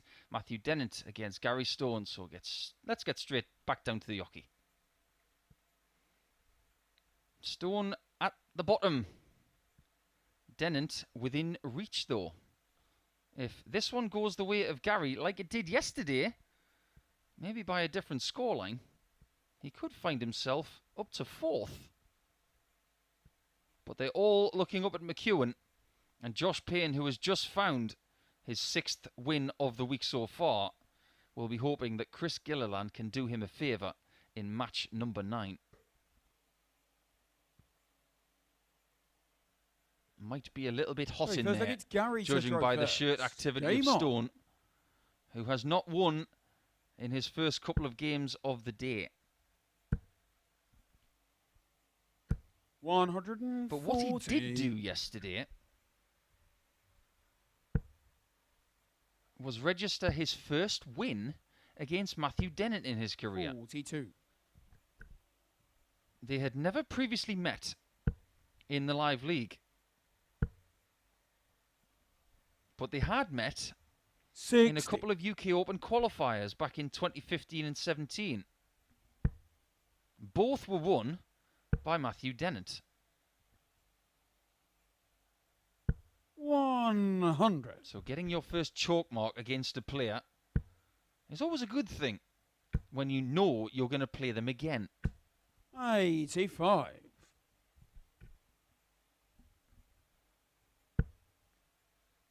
If at some stage in this table we have people locked on the same points, they will be separated by leg difference. 96. And if we can't separate them by that, we will look at legs won. 45. We do have other ways of separating the players, but it's very unlikely that we have to get to that. Sometimes we have to use head-to-head records 125. for the table, and in some cases, averages, if it has to go that far. Well, if Gary Stone 39. didn't have bad luck, he wouldn't have any. 138. It's been one of those days for him. His luck might be about to get worse. 126. He could do with something like this, just to fire him up again.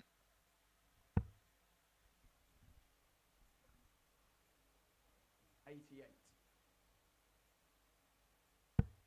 92. Now For you're a first leg break of throw, the ideal start. Double 3. No score. Does the right thing in busting the score. Gary records You 40. hate, and every single professional or semi-professional dart player hates Aim a shot dart the in hand that first you leg. can't use. Gary Stone. But you love darts that you can, and one dart is all that Gary Stone needed to finish off leg number 1 with a hold. Second against Matt to throw first. Game on. Albeit a leg he probably should have lost. Yesterday's game between these two was... It was competitive, 82. but at times it was a bit arduous. The averages were high 80s, pretty decent. Doubles were down at 25% and 36% respectively. 140. There were plenty of chances missed by both players. But ultimately, Gary was 3-0 up. 125. Dennant brought it back to 3-3, and we all feared the worst for the Scotsman, but he ultimately just got over the line. 135.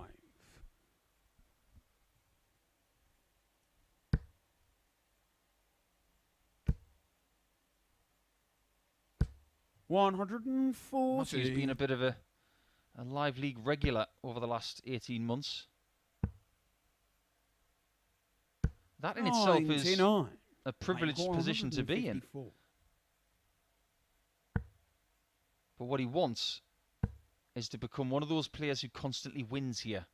Like Josh Payne, like McEwan, 58. like Rob Gary Owen. Rowan, 127. It hasn't quite happened for Matt in that regard yet. His best performance so far, second in 87. week 3 of Phase Mate, 2 you're this year, where he 96. lost out in the final to Adam Smith-Neal.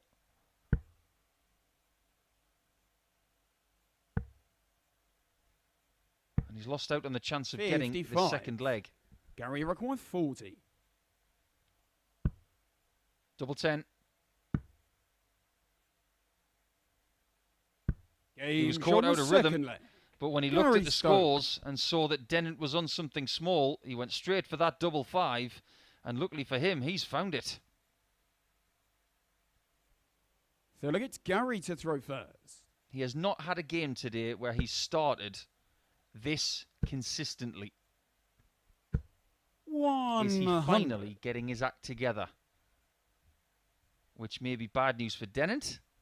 Bad news for Josh Payne, because that's who Gary plays next. And then Jim McEwan in game number 13. 81. Let's face facts. The way that Josh and Jim are playing, if Gary does not get his act together, he could walk away from today with as little as 2 points, or even none at all. 100. I love the shape of Gary Stone's darts as well. They're like nothing else I've ever seen. I suppose they're vaguely similar to the darts used by the likes of Tony David and Dennis Priestley. But they're a bit more pronounced. They almost look at the end of a spring onion. 100.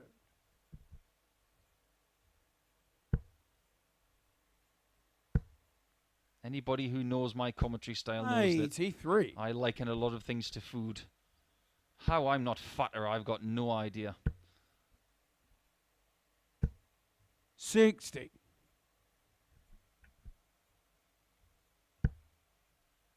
Gary Stone is very hungry to get that 3-0 lead again, like he got yesterday. 141. You sense that the pace of the Scot has gone up a notch, and he is very comfortable being a front runner as opposed to a chaser.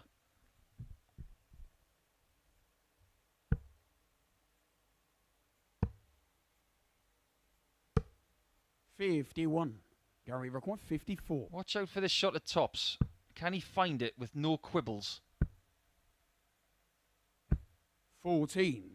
I know he's missed it, but they were actually positive darts because he's missed tops too low too many times. Bullseye. 80. Gary record 40. What can he do on tops this time?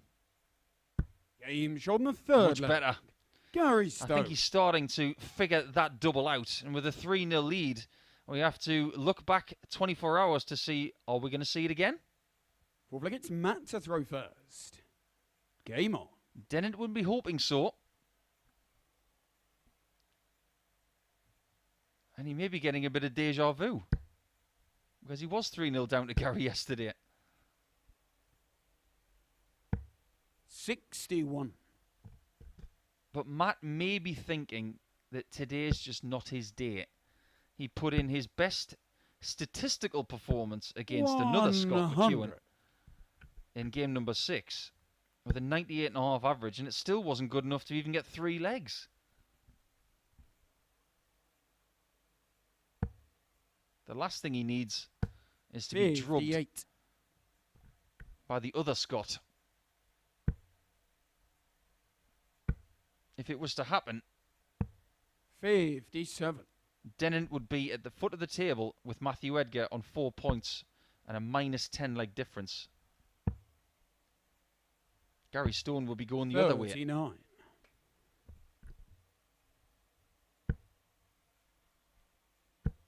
When you've got someone like Matthew Edgar 140. and Matt Dennant towards the foot of a table after a day and a half, that tells you something about the quality of this group.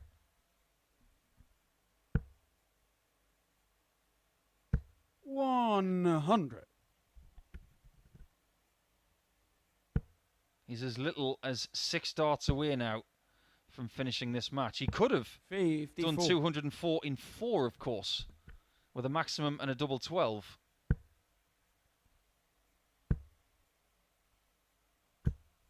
He won't care how many darts it is as long as he gets the job done.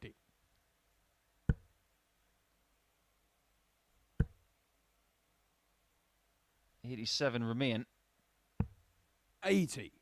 Matt, you record 103. It's time for Matt to find his finishing.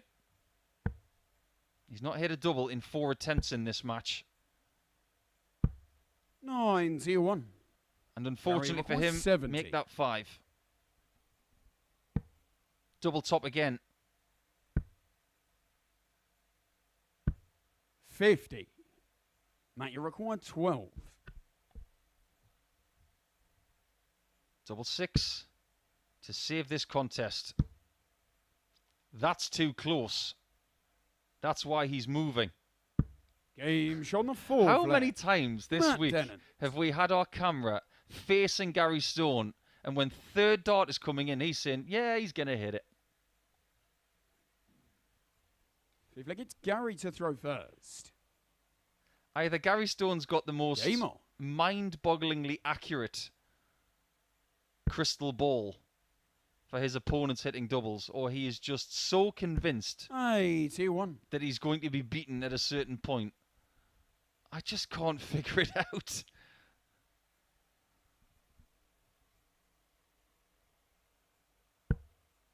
But I love watching dart players who wear their heart and their feelings on their face. 57.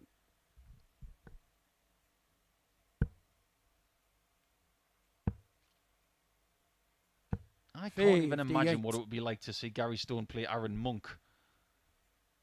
That would be an event. 180. This could be an eventful match if we go the same way as yesterday. 45. It's more difficult for Dennant to get back to 3-3 today because he's 95. having to get 2 breaks of throw.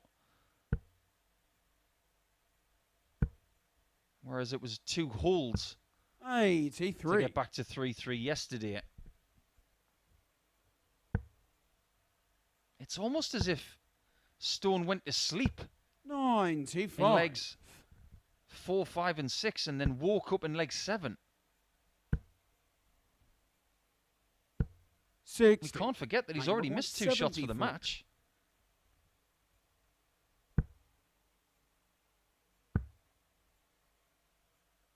Game shot on And the it's now 5th. 3-2. Matt Dennant. So it's now a hold of throw that separates Matthew Dennant from 3-3 again. Feels like Monday all of a sudden. Seems like it's Matt to throw first. Game on. And Dennant's demeanour has changed as well. 100.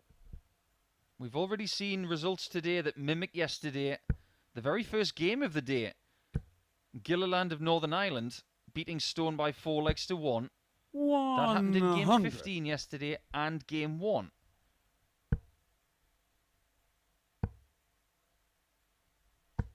$174. And he's got his act together now, hasn't he? Bad news for Gary. 82. The averages are actually worse than yesterday's 8th game. 100.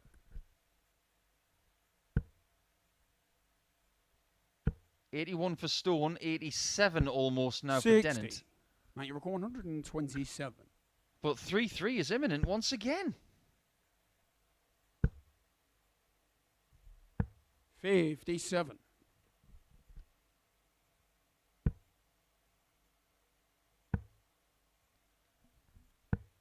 84.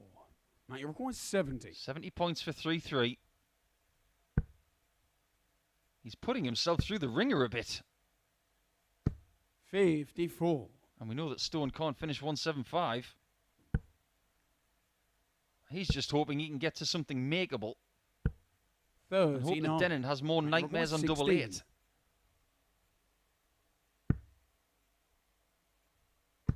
8. Game No shot on the nightmares 6th there, leg. and it is Matt 3-3. Dennant. So a one-leg shootout between these two is very familiar territory. Without further ado, let's go down to the board where Stone will throw first.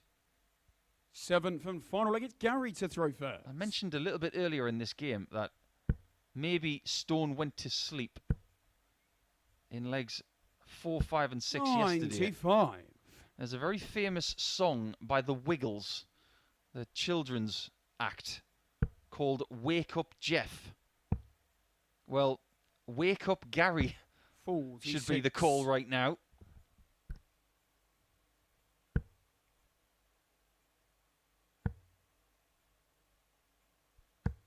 $58.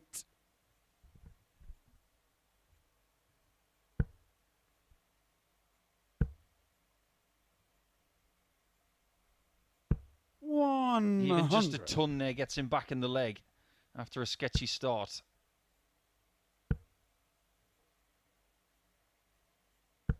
$81.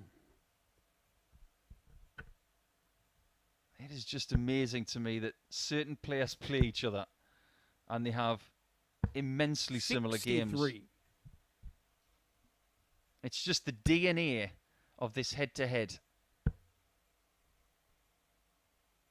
140. And that is a much-needed two-treble visit for Stone.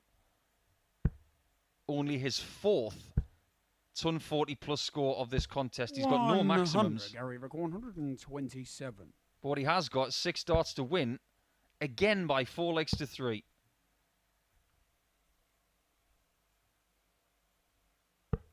$87. That'll do. He's had 2 shots to win. A little bit earlier on at tops. 96. Gary Rick 140. Double 10. 20. They were so close. Matt Rick 196. He's dicing with game death here.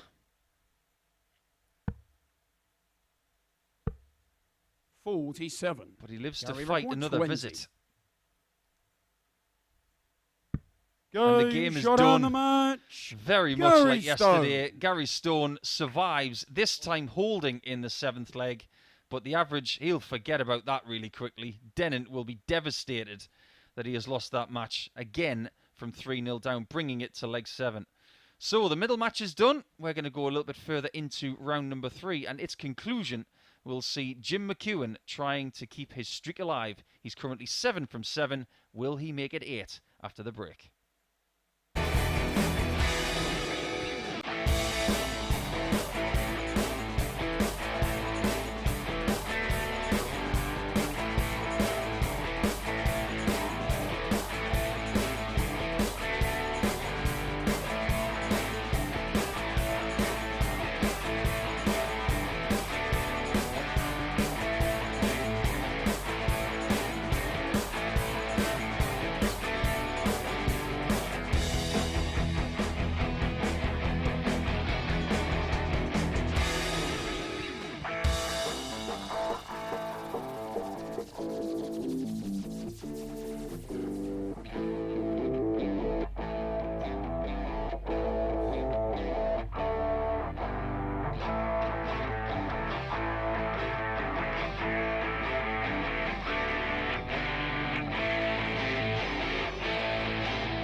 Chasing Pack need Chris Gilliland of Northern Ireland to put in a big performance against Jim McEwan right here, because somebody needs to stop Chucky. Can he? 7 wins from 7. 8 from 8 is very possible the way he's been playing. Beating Matthew Dennant in his last performance in Game 6 with a 94 average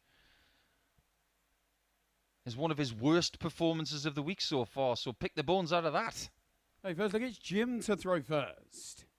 Game on. It's the two mats at the foot of the table.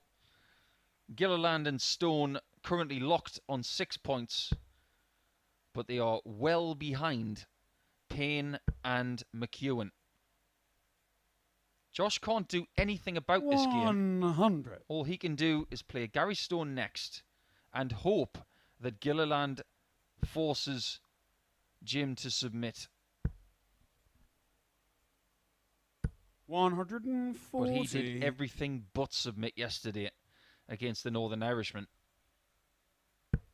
An incredibly Jim-style performance.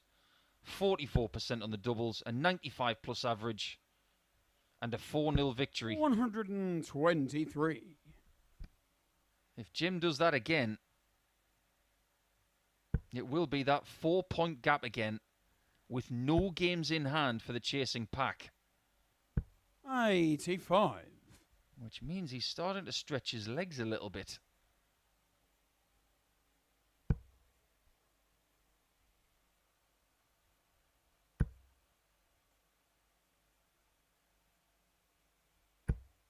$100. The thing that scares me the most about Chucky, and it's not the doll on the back of his shirt actually, because I think that's a very good design work, if not just the tiniest little bit intimidating, 100. is that at no point has he had a game that has been remarkable. He does possess a remarkable game in him. His personal best in a live league match is 109.03. But it's the sheer 82. consistency of this guy. His worst performance, believe it or not, was yesterday against Josh Payne, averaging 79. And that was so completely out of the blue. But it still won him the game. But everything else has been of a very similar standard. Double 18. Didn't like that one. 87. Won't like that one either. 116.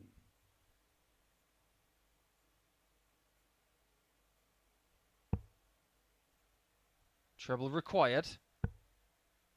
Treble not found. 92. Jimmy require 9. Until dart 3.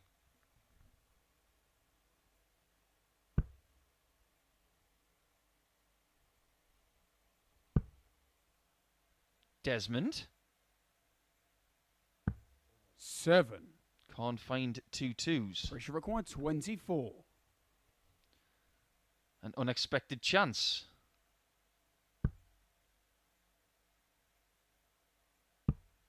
He was really good on double 3 yesterday. He hit it twice. 21. But he still hasn't won a leg You require 2. against Jim McEwan yet this week.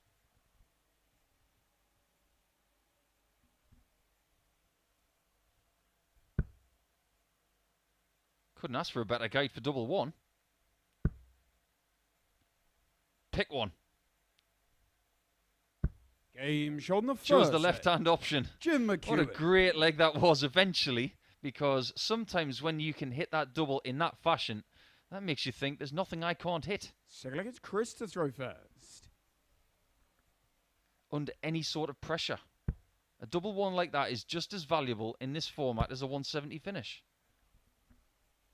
100. And these guys have met a few times in Live League Darts over the course of 2021 and 2022. McEwan has had the best of it. He's won 5 times to Chris's 2. 28. both times that Chris has won, he's averaged over 95. Now, does that tell you something? 140. They have had a couple of shockers. One in particular, when they played in week 4 of phase 3 last year, where they both averaged in the mid to high 70s. But overall, the rest of the games have been pretty good. 60. But if Chris is not going to average in the mid to high 90s or above, he's not going to beat Jim in this form.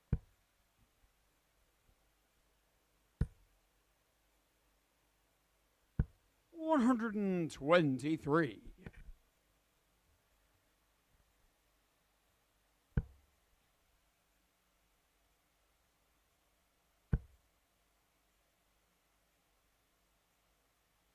138. Even when you think he's out of a leg, he chucks in that maximum just to say, you know what, I'm not that far away. You better be on your guard on this 138. 121. I don't know what it is about Chris Gilliland today. Every time he's had 62 left, he's hit treble 15. And the last time he hit treble 15 on that combination, he went on to hit the 1 and the double 8 after. 47. Let's see what he does 17. With these next two darts. There's the 1. There's the double 8. Second leg. So he's perfect at taking 62 out in 3 darts. So I suppose the key to success is keep leaving 62 and keep giving yourself 3 darts for it. Feel like it's Jim to throw first. Yeah, this is not the normal Jim McEwan. But we haven't reached the halfway point of this game yet. 100. I suppose the only question mark against him is how does he perform at the age of 55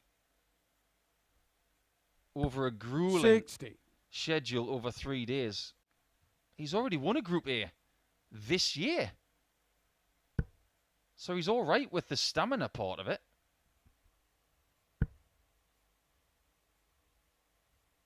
In fact, everybody who has played 140 in this group so far this week has won a Group A before.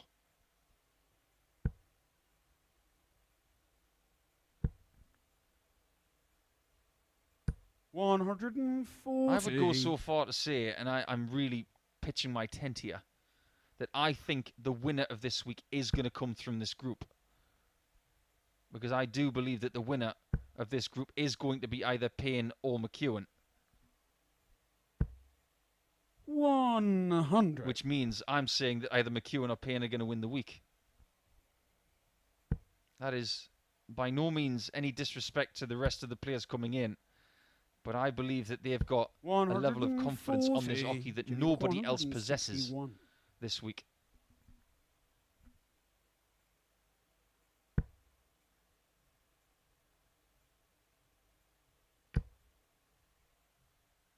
Options. Treble 19 probably. 137. Very well done. 161. What can Gilly do on a 161?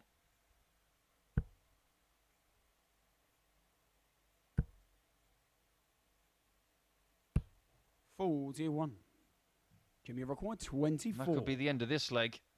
And remember what McEwan was averaging after 2 legs? It's probably going to be better after this. He doesn't like that one very much. He's got every right to dislike it. 18. Maybe his average is not going to go up. 120. Earlier today we saw Matthew Edgar try 3 double tops on this.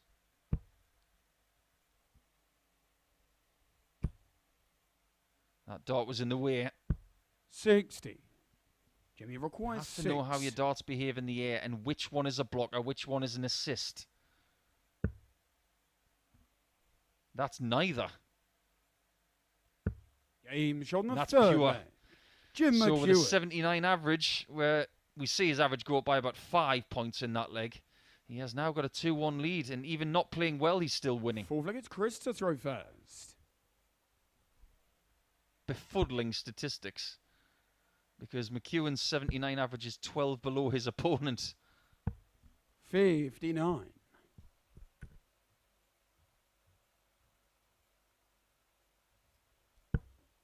Don't be afraid to get in touch today. Let us know where you're watching from and what you're watching on. Are you watching on a smart device? Are you watching on home? Via the live feed on Sporty Stuff TV?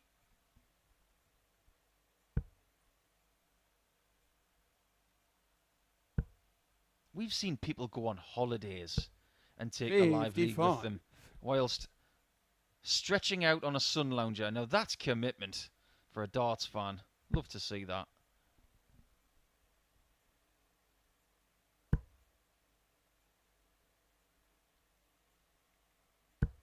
That's commitment to the treble 20. 180. And his second maximum of this game.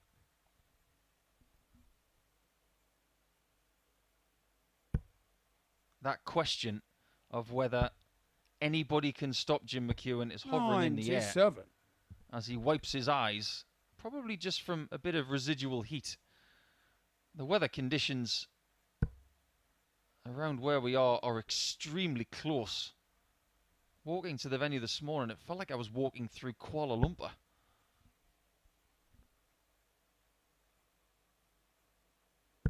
$85.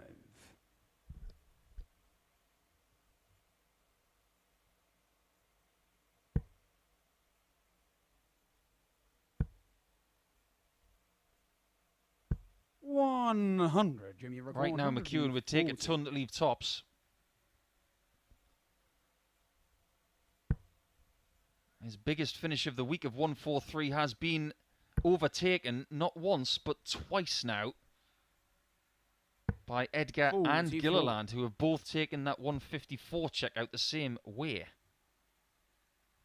in matches 4 and 5 respectively.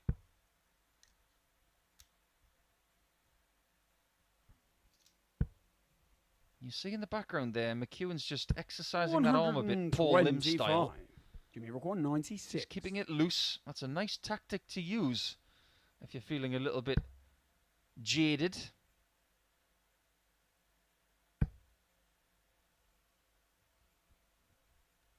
And to not take out this leg in 6 starts from 140 is an error. He didn't even get a shot at a double.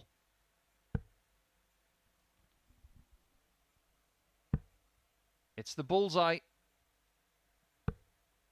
22. And the fact that he only got a shot at the bullseye at the end from 65 was a mistake.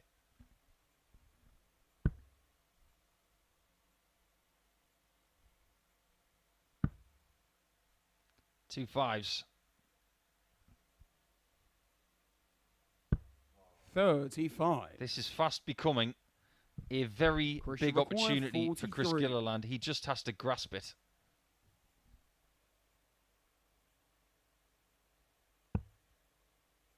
Double top is his choice. 3. Jimmy require 5. I'm finding it hard to comprehend what I'm watching. No score. Even more so now. Chris require 40. Of all of the games that Chucky has played this week, this is his worst performance. That could be kind if he goes to the right, just like that. That's how his darts behave, and it's now 2-2 in a game where Chucky should definitely be at least 3-1 up. Fifth leg, it's Jim to throw first. Game on.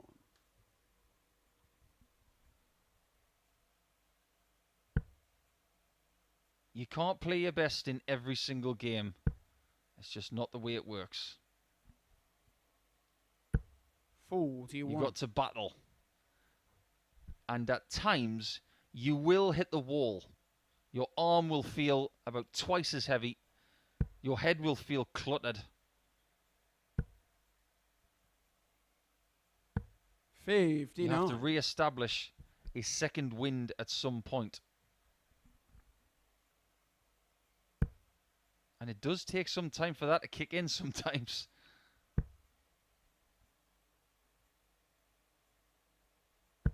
$125.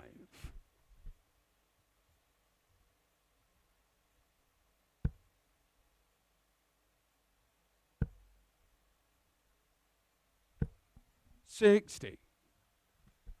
Maybe it's not good news for McEwan that he's playing 2 of the next 3 matches. Regardless of the result in this match, he's not going to get much of a break between this and his game with Matthew Edgar in game 11. 81. And that action is starting to get a little bit more jerky in the right shoulder department. And he recognises it. Look at that in the background. 125. Just exercising that right shoulder a bit more.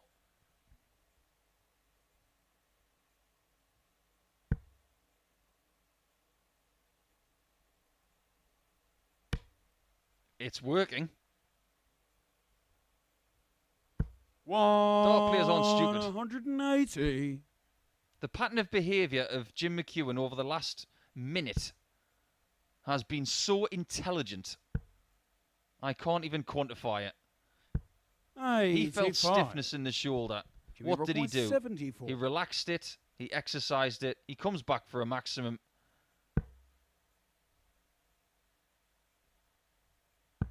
Can he finish leg 5? Game shown the Sensational. Jim McEwan. He's had a really rotten time of it the last 5 minutes, but he's put it right in the last 6 darts. To his credit. Fantastic, Jim. Seems like it's Chris to throw first. The process of what he's been through over the last 90 seconds is as such. I'm not playing well. 60. What's going wrong? Okay, it's my right shoulder. Loosen it up. Fix it. Get it done. Simple as that. If you think that constantly playing poorly and not recognising what's going wrong is going to help you, you're wrong.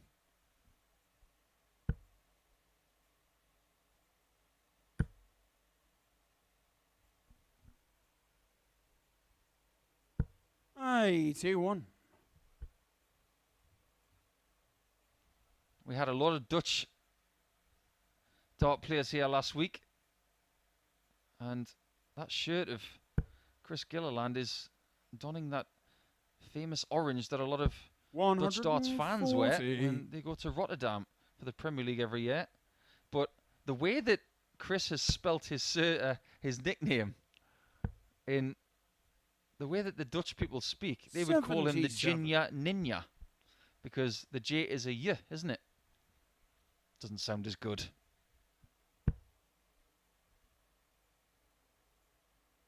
If I try to do the G's in Dutch as well as the J's, I might be 40. I might be fired.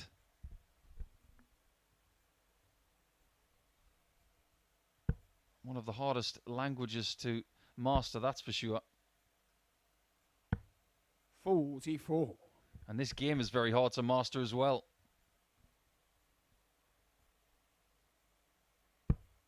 Trust me, McEwan does not want to go to leg 7. Gilliland does. 45. One of the reasons why Gilly is in his position in the table in third is because too many times his average has gone down towards 80 this week. 85.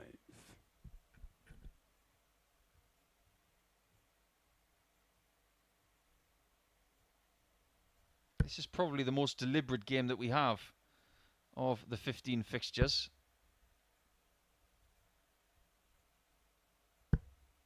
100. And the next game could well be the quickest. Or one of the quickest anyway. Might stay there. He's trying to do that 154 that he got earlier against Josh Payne. But maybe that 60 bed was gaping. Tell you what is gaping. Double top. And the job is done. On the match. Not with a classic performance by any means, but done with an 81 average. There you see it. 23% on the doubles. Not that dissimilar to what his opponent was doing. In fact, the averages were very similar as well. But that was a workmanlike performance from Jim McEwan. So, Josh Payne knows he is now still 4 points behind the person above him in the table. So, let's see what he can do against Gary Stone after the break.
It's time for round 4 of our matches for Tuesday, so let's get straight down to the board for Gary Stone against Josh Payne, with JP looking to erode that gap once again to 2 points. Stone, with his previous win against Matt Dennant by 4 legs to 3, got himself to 4th position.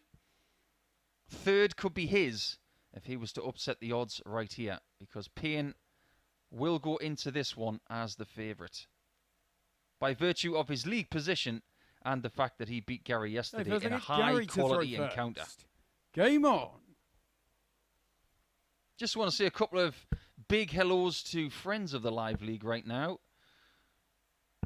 58. One is WDF World Champion Neil Duff, who is sunning it up in Turkey, watching the Live League. Hi, Neil. Thanks for getting in touch and letting us know that you're by the pool in Turkey. 58. That makes us feel really good. No, have a great time. We'll see you very, very soon, hopefully. 93. And a very big hello to our good friend Gigi Mathers, who is over in Australia right now, getting ready to go to Sydney to play in Wollongong at the weekend. Good luck, Gigi. 99. From all of us here, we miss you, pal, and we'll see you as soon as we possibly can. Great work in Queensland, we must say. Great win over Michael Smith, and a fantastic win against Fallon Sherrick as well. On to this one then. It was a very good game yesterday. Stone losing with a 98.56 average, and Payne winning it with a 95. One of the best games, if not the best game of all of yesterday. 60.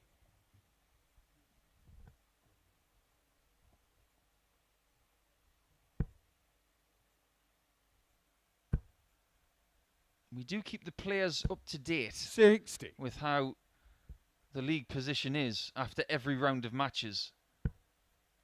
And with no games in hand, Josh knows that if he loses 140. and Jim McEwan was to beat Matthew Edgar next, the gap would be 6. And that's where things get a bit desperate. 100. Gary, with only 105. 6 matches remaining in this group phase. Game shot in the first. Beautifully leg. done by Gary Gary Stone, though. He's Stone. starting to fix that double top bet, isn't he? For too long this week, Second leg, it's Josh he's to throw been throwing it low, but today has been much improved. And a much needed ton plus checkout. 140. He got 3 of them yesterday, 2 of them on the bullseye. Many of the 60. stats, the best stats, in fact, were shared by Jim McEwan and Gary Stone. It was a very Scottish, successful day. 140. Most ton plus outs, most 180s. The 2 biggest running averages. 100. But the fortunes in the points table were very different.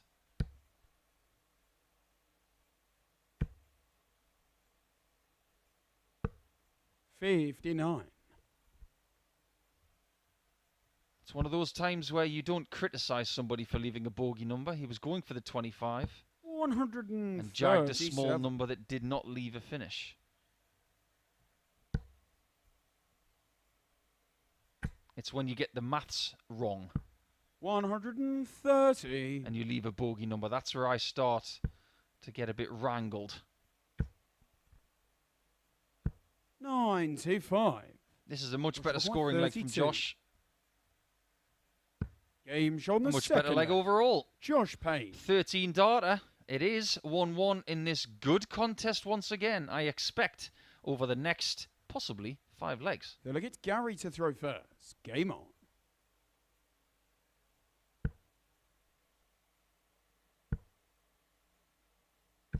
$81.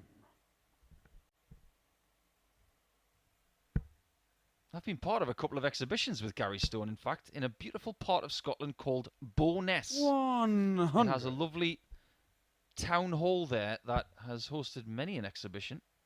And it's rather famous on the exhibition 99. circuit because the promoter always puts the dartboard on the stage in the town hall. And we always remark that you have to have strong 57. thighs to play that venue because the stage, there's nothing they can do about it, but it's actually an uphill walk. 134. So if you play a lot of darts in that venue that night, it's almost like you're on a treadmill with an incline. One of the little intricacies of one of the venues from the exhibition circuit in Scotland. 140. Beautiful part of the world, though, not that far from Edinburgh. 137. Not that far from the Forth Bridge, actually. To go over towards Fife and Kirkcaldy, home of the great late Jockey Wilson. 94. Gary required 50. Double top. Game shot in the third leg. I rest Gary my case Stone. for now about the double top shooting of Gary Stone. And the averages do reflect a very good game again. Ball against Josh to throw 95 for first. Stone, 98 for Payne. We've got some good game DNA between these two. 96.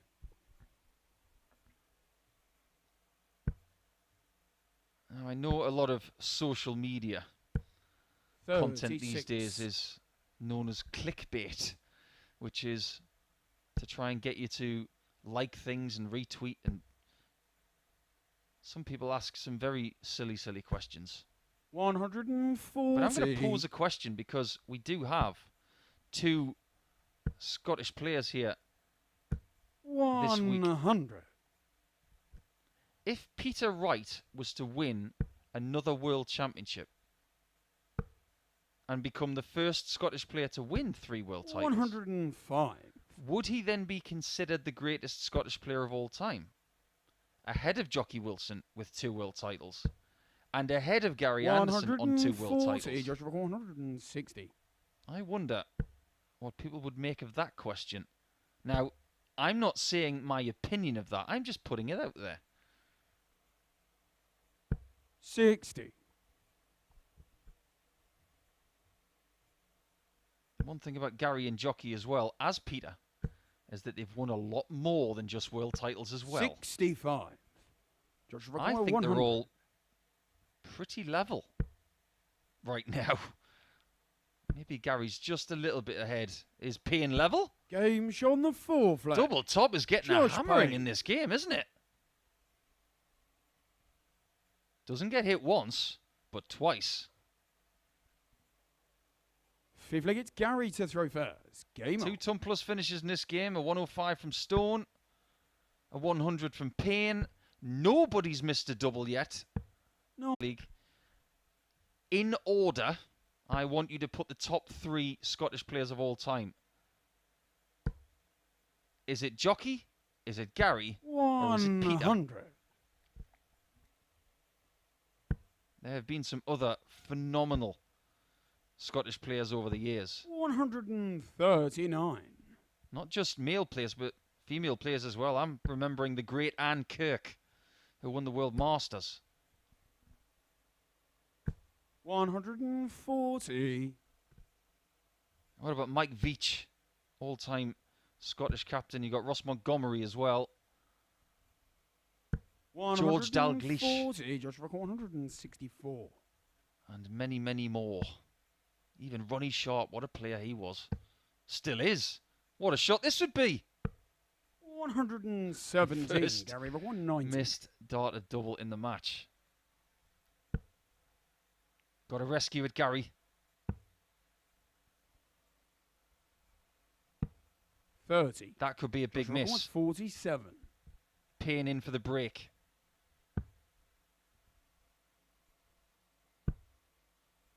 First time tops has missed. 37. And he Gary can't ignore the fact 160. that on double 10 over the last couple of days, he has not been good enough.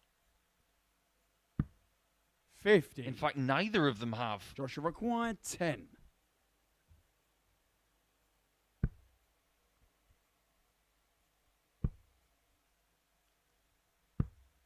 No score.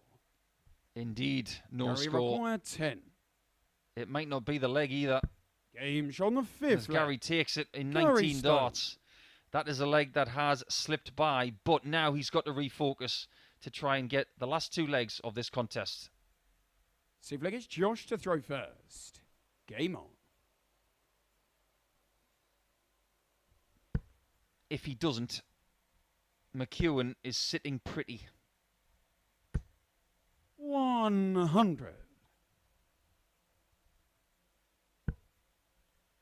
There's a very real possibility that by the end of today, 130. Jim McEwan could have one hand and one foot in Saturday night already. 140. It's usually at this point I can predict what kind of points total would win Group A. I think if McEwan gets to 22, 95. He's almost there. I think 24, just to be doubly safe, but 22 is looking pretty safe at the minute. 100. He might even be on 20 by the end of the day. And then we would have to talk about something that has never happened 78. before. Nobody's ever gone through a 3-day Group A and won every game. 28 points is the best by Colin Osborne. 140. Josh Rockaway, 88. This must go. 85. Gary Rockaway, 72. He didn't get out of rhythm there. It was the right thing to do. Still got a chance, Gary. On the bull. And he wins the match on the bull with a huge dent to the chances of Josh Payne winning Group A. But what that might do for Gary's confidence, we just don't know yet. But it's definitely something positive. It was an excellent game once again. They've shared a couple of belters the last couple of days. 91 the average for Stone, 67% on the doubles. His best doubling performance for a while. But Josh Payne will have one match left to put himself in the clubhouse in second position. Stone, will see more of him a little bit later. Jim McEwan will be back against Matthew Edgar after the break, and he now knows that a 6-point gap at the top of the table is imminent if he finds another win.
interesting times ahead as we reach the third of today's action. I don't know what I'm doing right now. Honestly, it's just been brilliant today. So competitive. But nobody can beat Jim McEwan. Can you, Matthew Edgar?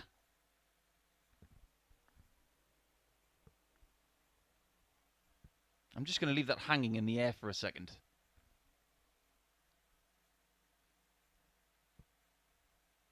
He's all smiles right now, is Jim. That $1 million smile might get a bit wider if he finds... Feels like it's Matthew to throw first. a Game ninth on. consecutive win. I have seen some great performances in Group A before, but this is fast becoming one of the best.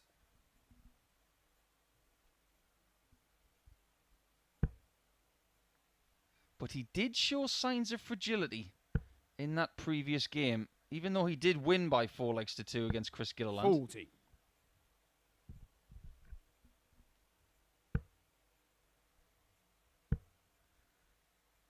And he's going to have to get used to a faster pace in this game.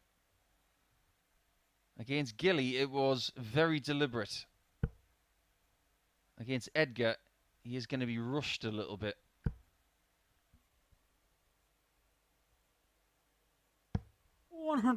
As it stands, McEwan at the top.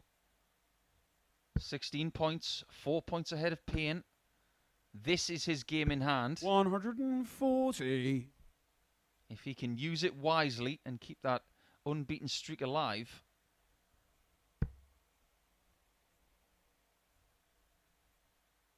Imagine being 6 points ahead with only 6 games left. 94. Matthew Rock 136.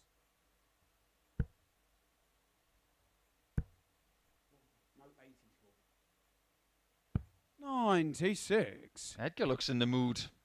This is a great start from Matt.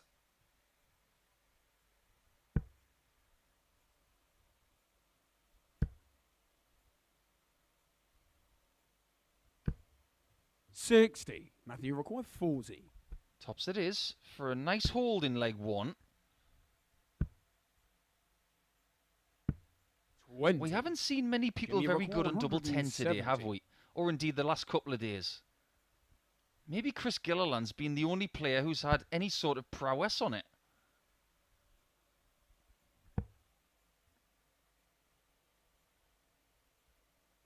$96. Matthew Rock 20.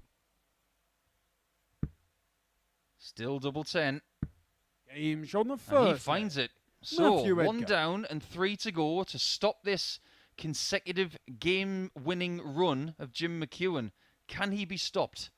Secondly, it's Jim to throw first. Game on. He does have one of the best streaks in Live League history of 13 consecutive wins. Only Gian Van Veen and Sean McDonald have better runs than that. 60. Van Veen, in Phase 4 of this year, had a 14-game winning streak. Sean McDonald last year, who played 2 consecutive weeks, 140. had a 15-game winning streak at one point. Incredible stuff.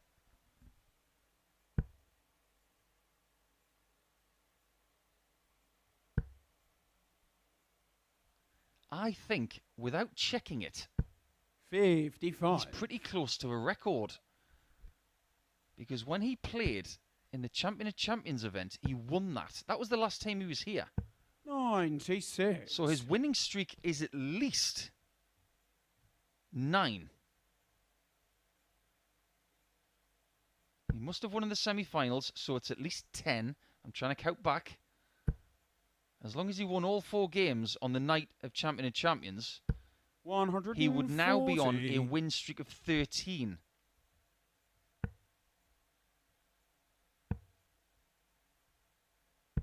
I will double check that, providing he wins this game, because he may be in record territory.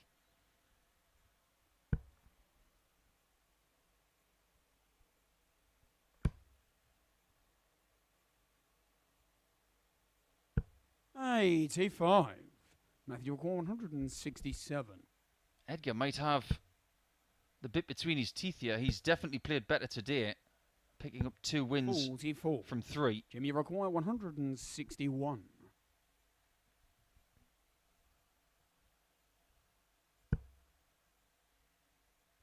$51 required. Bullseye required. 120. That would have equalled his best finish in his live league career. And he leaves lowly double 17 that nobody likes. But he might not even get a look at it. 98. He almost didn't. Jimmy require 34. Nobody likes double 17. Because hardly anybody leaves it. That's why. 18. Matthew required 25. Double 8. 17. Edgar misses a huge chance Jimmy for a 2-0 requires lead. 16.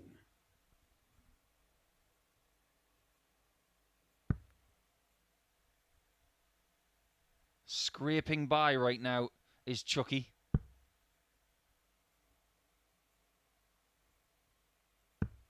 12. He may not be scraping Matthew, anymore. you require 8.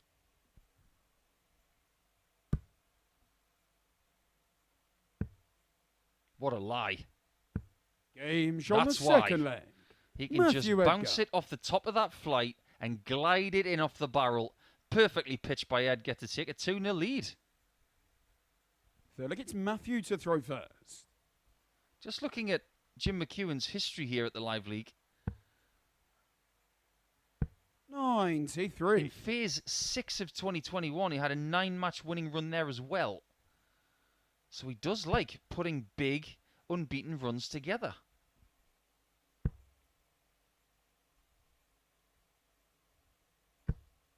$60.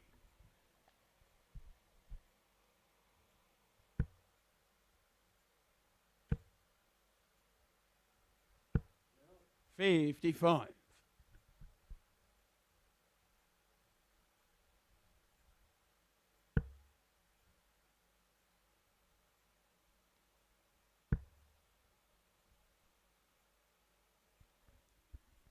$100. It's definitely not the same Jim McEwan from a little bit earlier today and yesterday.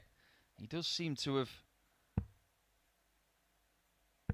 58. come off his perch just a little bit. And Edgar is taking full advantage of it. As well he should.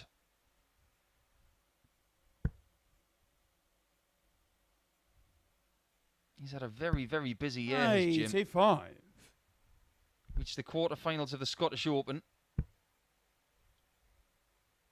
Reached the quarterfinals of the Welsh Classic where he lost out to Graham Hall, 100. last week's winner here at the Live League. He has the luxury of playing Live League darts, WDF, Challenge Tour darts. And he has been filling in at the Pro Tour as an alternate as well, as has Edgar. 42. One of the benefits of playing Q School, if you do not get your tour card, there are many homes for you to play darts these days. 100. Not to mention the amateur dart circuit as well. The buoyancy of the amateur game has never been so good.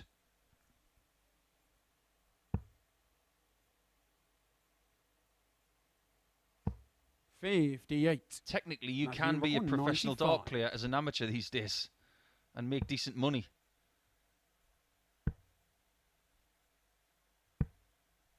$63. Give me a 100. But you do get the feeling that Chucky's going to have to find this. Perfect. Needs another. You just can't count this guy out. That is remarkable. Just as Jim Edgar is McEwan. sitting on double 16 for a 3-0 advantage, Chucky goes and chucks that in. Absolutely sublime. Game on.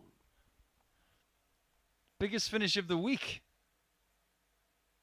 And he's taken that away from Edgar, who had a 1.54 earlier.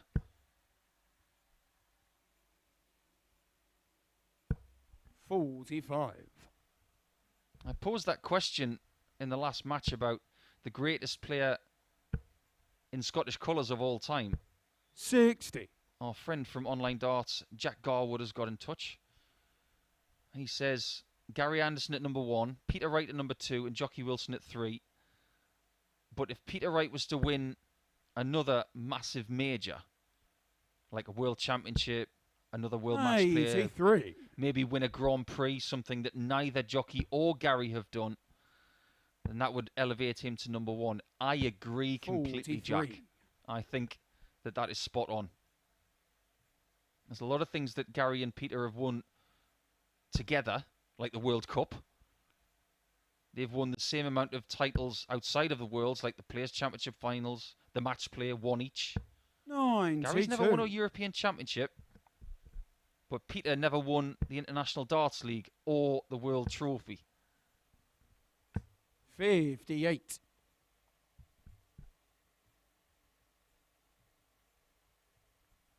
So I think they're pretty much neck and neck right now. It'll be interesting to see what happens over the next 18 months to 2 years. 91. If you have an opinion on that, please get in touch.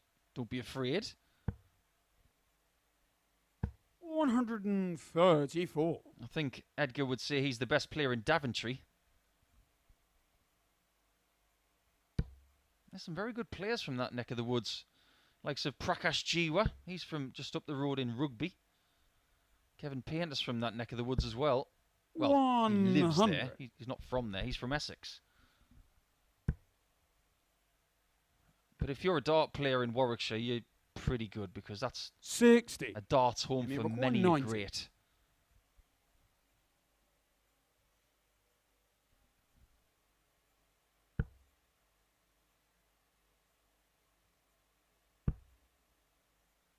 Bullseye. Can't lay up here. 65. Can Edgar answer the 156 with a 146? Question answered. 58. Jimmy record 25.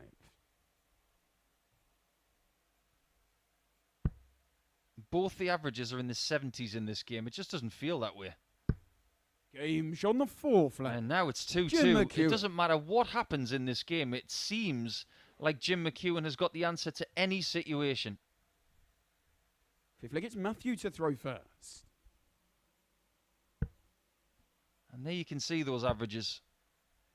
Whether it's 76, 43. 86, 96 or 106, McEwan seems to have a way of staying in a contest.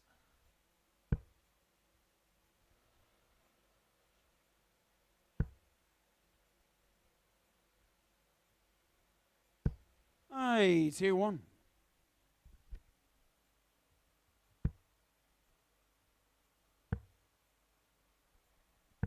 $58.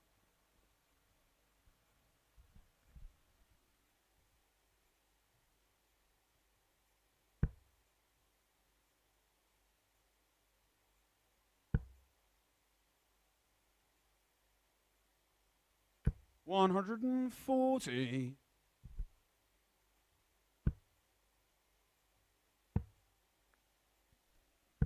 $57. Well, Edgar seems to have lost his way.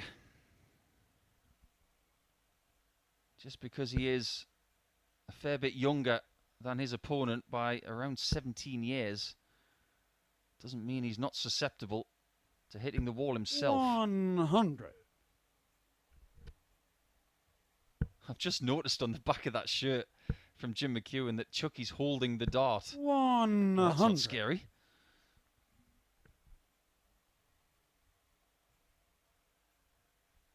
He's firmly in the driving seat once again. He's 4 darts away from a break of throw. 100. Make that 5. It doesn't matter whether it's 5 or 6. As long as he's 3-2 up, I'm thinking 60. that's what he's thinking. Jimmy require 80.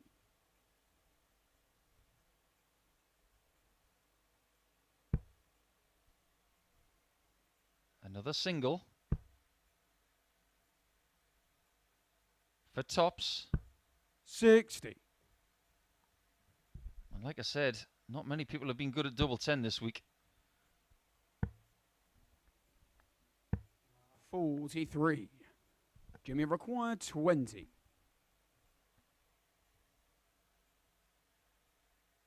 Game But on the McEwan's fifth pretty leg. good. Jim McEwan. And there is that break of throw. After being 2-0 down, we all thought that maybe that undefeated streak was going to be over. I'm not sure it's going to be. Safe leg is Jim to throw first. Game on.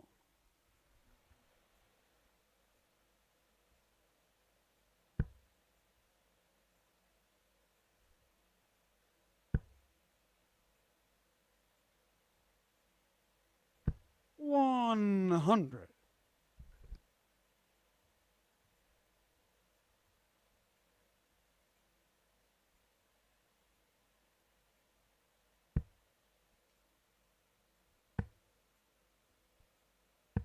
$96.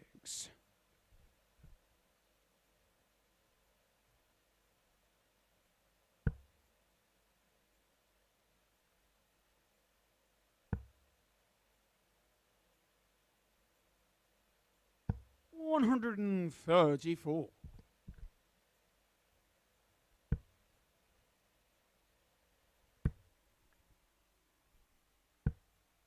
Just been 98. doing a little bit of digging when it comes to this unbeaten streak of Jim McEwan to make sure that we are aware that he is on record watch. 140. He was on a 2-game winning streak coming into this week. And because he's now sitting on 100. 8 consecutive Jimmy Rock wins, 127. he's now on a streak of 10. Is he going to make that 11?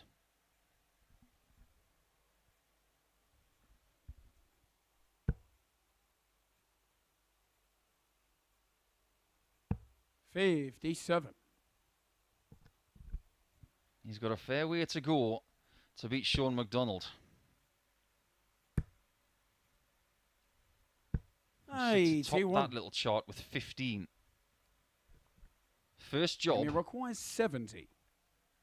click 70 points to get to 18 in this table.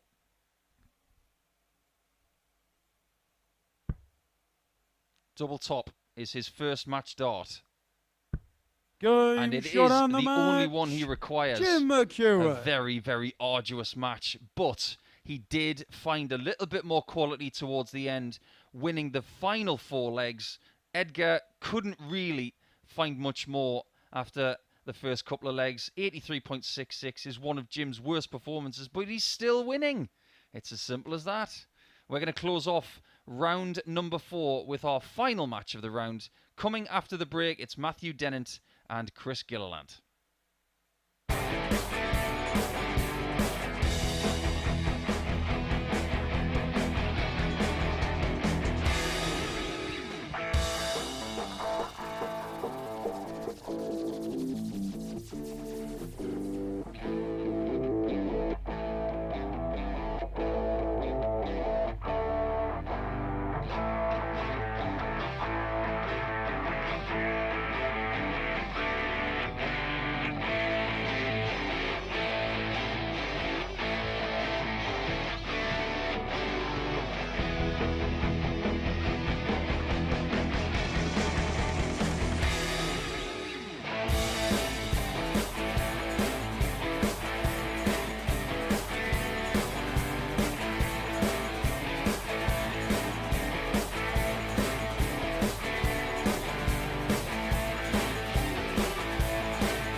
The end of round 4 is nigh, so let's go straight down to the board to see Northern Ireland against England once again. This time it's Matthew Dennant's turn to take on Chris Gilliland.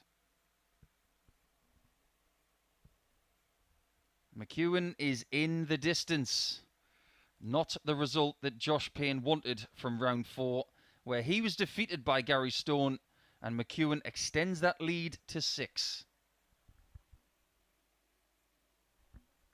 As far as Chris and Matt are concerned, they're just looking to get a bit closer to Gary Stone. He is firmly comfortable in 3rd position right now. Okay, first like it's Matt to throw first. Game on. And we have to start talking about league position, because over the next 25 hours, we will not only determine who wins this group, 77. but who will take part in Group C and Group B.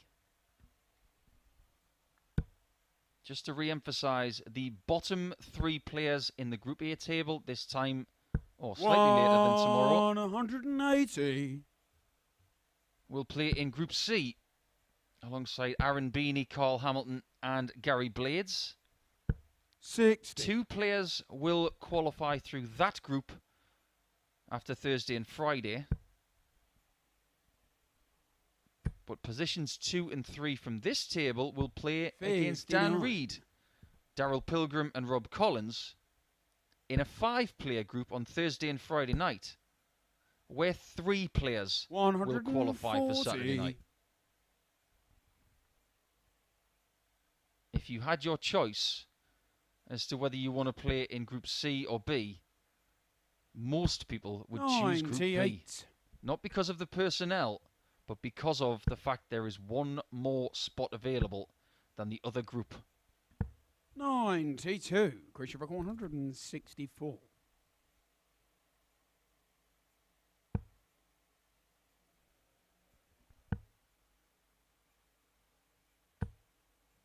Sorry about that. 35. Just a bit wayward there from the Ginger Ninja. Now you record 132. Dennant will be looking central.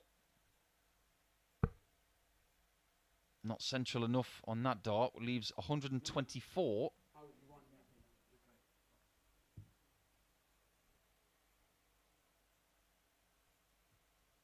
It's actually one of the hardest things to do in darts, to throw when you're either laughing or smiling broadly. Creature record 129. You do have to have a somewhat focused mind to be able to do it. 77. Matt, you're recording 50. Well, he did the wrong thing there, Gilliland. He had 62 left. He should have hit the 45.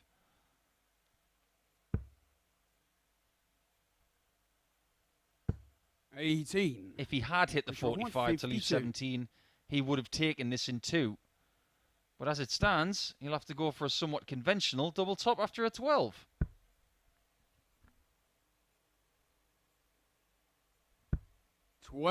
And it doesn't work out. Matt, you're recording 32.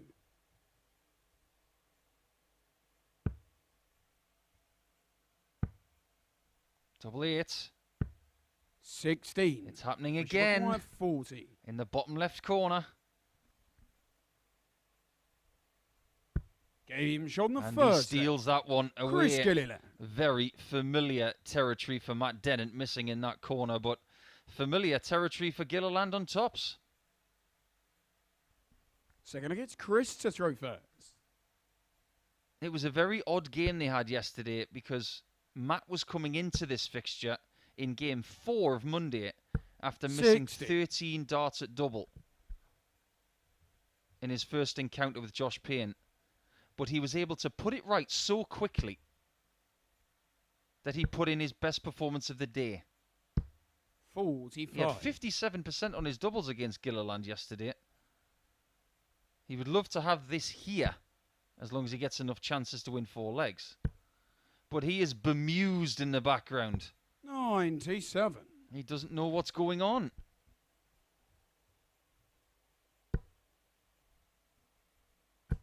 Stay puzzled, Matt. Stay puzzled. 180. Ignorance is bliss, isn't it?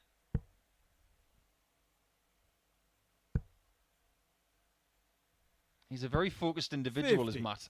And he doesn't usually give a great deal away, but even he is human. And he will show his emotions if they become too much. 60.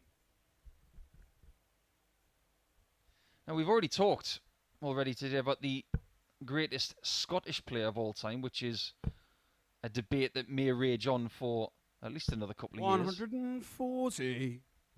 How about the greatest Northern Irish dart player? Because there have been some fabulous players come out of that country over the years. 56. I always think about Jeff Wiley. 154. Great player.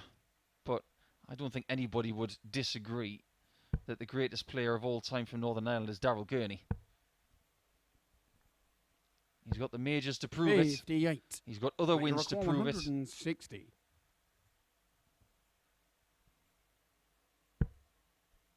Great first start. But he can't back it up to give himself a shot at tops. 140. Christopher McEwan, 96. How good was that dart? How good was on that the checkout? second leg. Chris Gilliland. That is as good a 96 checkout as you will ever see. Look how central this 60 was. So look, it's Matt Both darts nowhere near the wire. Gilly could go the whole week and not hit a 2-dart checkout better than that. And I'm going to go so far to say that he won't. 100. Yes, players from Northern Ireland then. Mickey Mansell, winner of 1 PDC title. Brendan Dolan, many PDC titles, 180.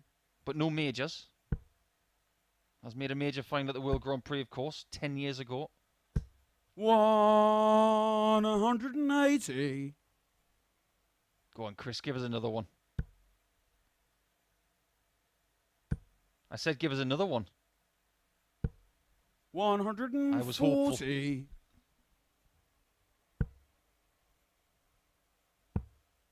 One name not to forget when it comes to 57. Northern Irish darts is Colin McGarry. Good friend of mine. I haven't spoken to him in a while, but I really do rate him. He played fabulously well at the recent seniors match play in Hull.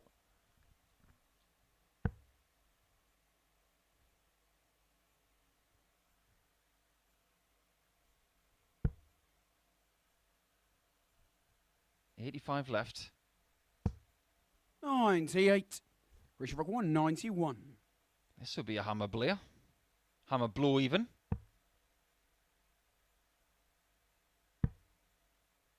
Double 16. What a performance so far from Gilly. Chris Gilliland. 93.94 is the average. And he's starting to find the outer ring with alarming regularity. This is a position that Matt Dennant knows all too well. Chris to throw first. He's been 3-0 down more than once this week. In fact, I make it at least 3 times. 60.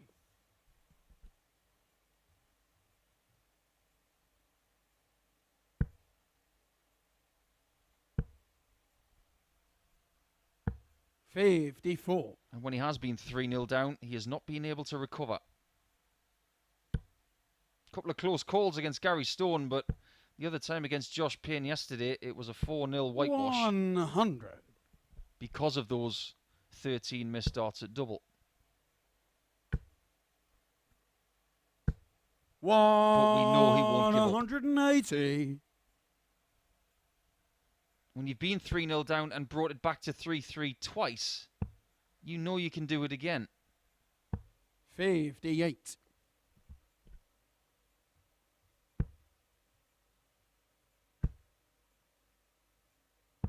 .59.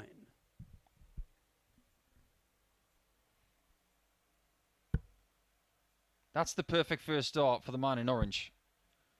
And this should be a maximum. 140. Just overpitched that last one.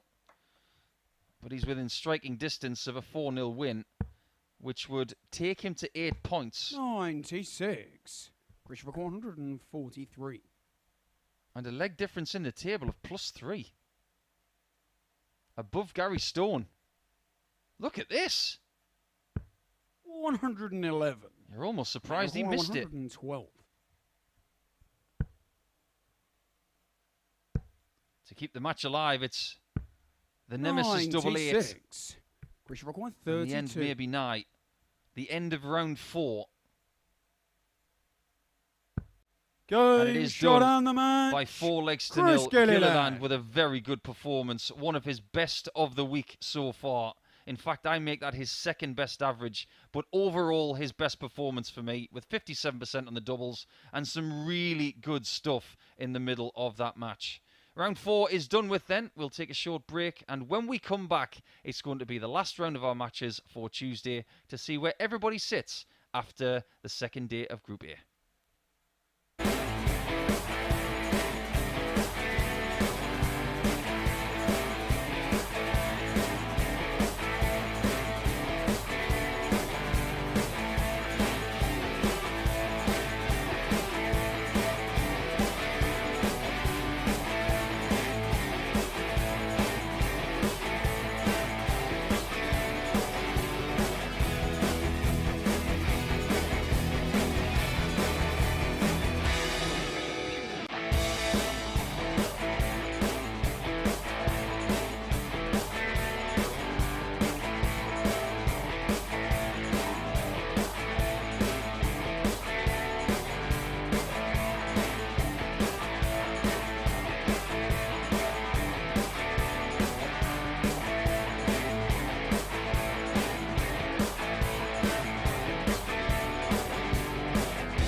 Anybody up for an all-Scottish battle here in the, well, next to the penultimate game of the day? Because we have 2 more matches after this. So Jim McEwan looking to be perfect after 2 days. The man in his way, the man in 4th. Could be the man in 3rd. If he was to win this game and stop McEwan's run at 11 games straight. 9 in this group and 2 consecutive wins on the night of Champion of Champions. Hey, first look, it's Jim to throw first. Game on. How much is left in the tank for Chucky?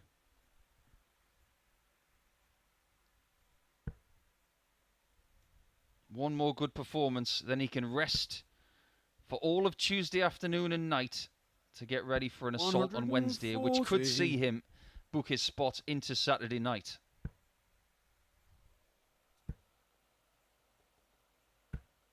100. And Gary Stone has plucked away today, winning 2 games from 4 with a leg difference of -4 for the day. 125. In fact, there are 4 players on 4 points for today only. McEwan on 8 and only Dennant without any points so far. 180. Dennant will play against Payne next, which is an enormous game for Josh, regardless of this result. 100.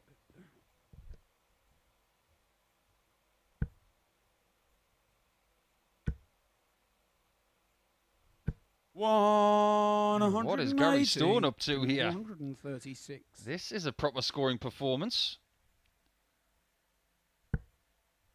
And he is going to get a look at that 41.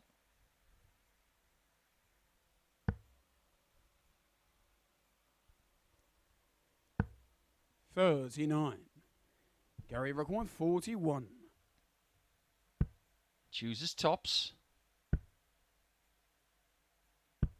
21. Didn't really scare it. 97. Does McEwan scare this possible 2-darter? He's going double-double. There's one of them. Oh, it's beautiful. That is putting his hand in Gary Stone's pocket and finding at least 5 very tasty sweets. Second leg, it's Gary to throw first. Now, I've done a little bit of research because I am intrigued 100. about this best player from Scotland of all time. Now, I firmly believe it is either Gary Anderson or Peter Wright. As iconic as Jockey Wilson is, he hasn't won as much as Gary or Peter. And the reason this debate is stoked is because they've all won 2 world titles. Jockey won a lot in his career. But if you look at what Gary and Peter have won, 41. there's a lot of similarities, which is why it's hard to pick them apart. As of this minute, Gary Anderson, for me, is the best player from Scotland of all time. Because he's got 10 majors on top of 2 world titles, 6 World Series tournament wins, and 31 wins on the floor in the PDC alone. As well as 1 European Tour crown.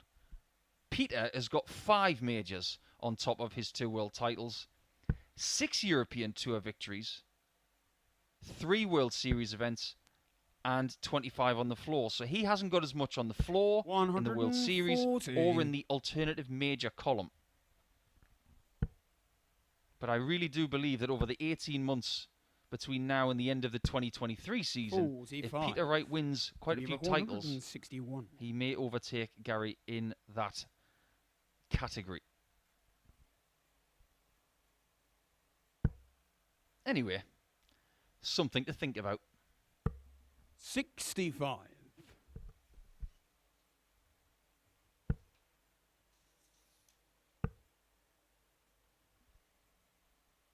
There's very much a darting nation, though. 99. Jimmy Rock 1, And it's a darting nation that goes really deep.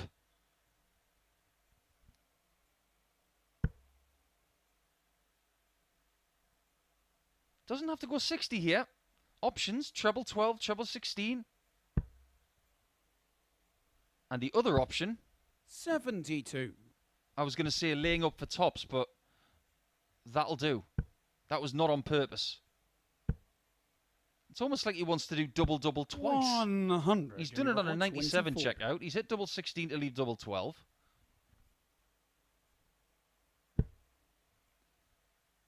Safe to say that one missed. Game shot. Safe to say that one's hit. Jim McEwan. 2-0 Jim McEwan, and he is halfway to winning another game here in Group A. It could well be 10 from 10 in the next 4 or 5 minutes. Jim to throw first. Game on.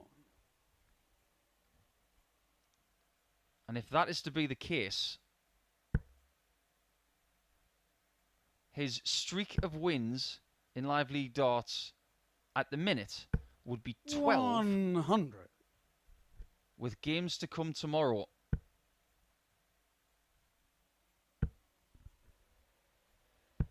$100.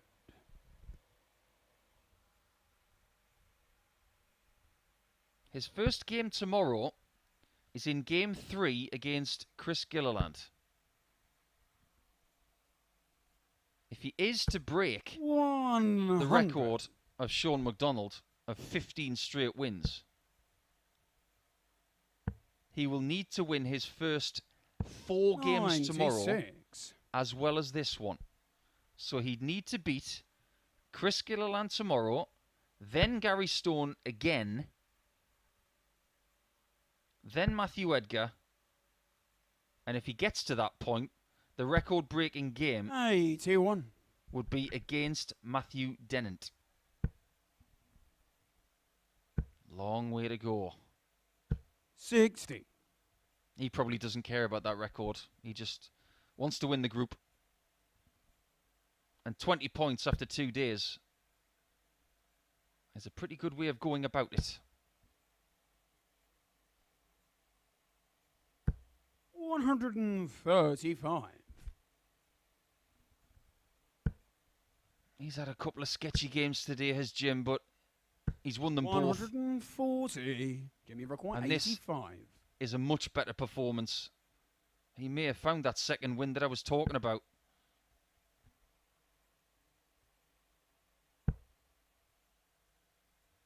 Bull. 60. Gary will be require hoping he doesn't need the 105. bull.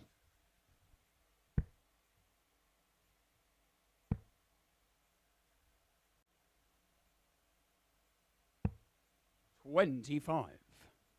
Jimmy require 25. Jim requires what Gary's just hit. Just a slightly different way. Couldn't ask for a better guide. 1. Gary require Missed 80. the mark.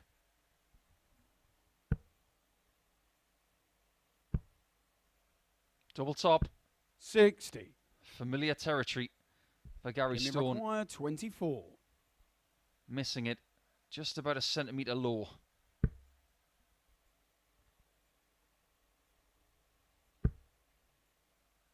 This could be a kind bumper if he gets it right. No score. That's 5 Gary darts require missed at double 20. 12 for a 3-0 lead. Game shot on And the a very third fine leg. find for Gary Gary Stone, Stone. who gets a very unlikely break of throw in leg number 3. This game is very much alive. It could have been dead and buried had double 12 been hit by McEwan. Fourth leg, it's Gary to throw first. Game on.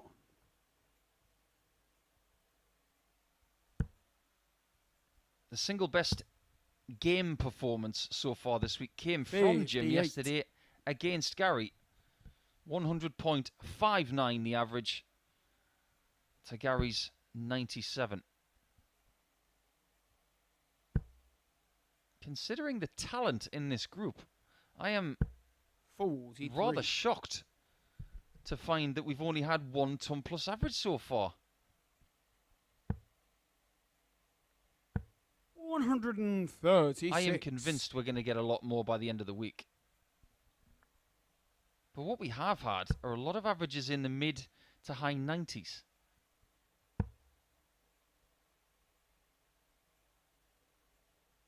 $93.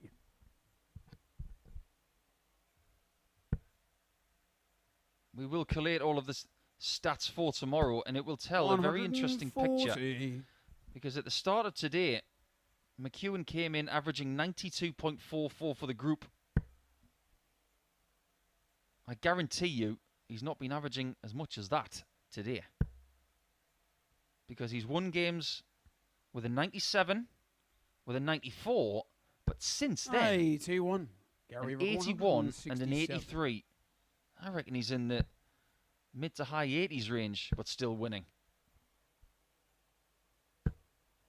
60. He might not be winning this match for much longer.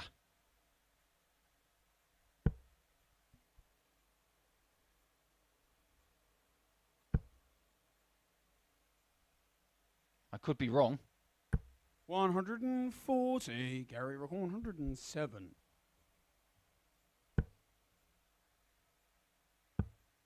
Double top again. 87. Miss low again. Jimmy require I thought he had it cracked a little bit 144. earlier today, but the old habits seem to be returning.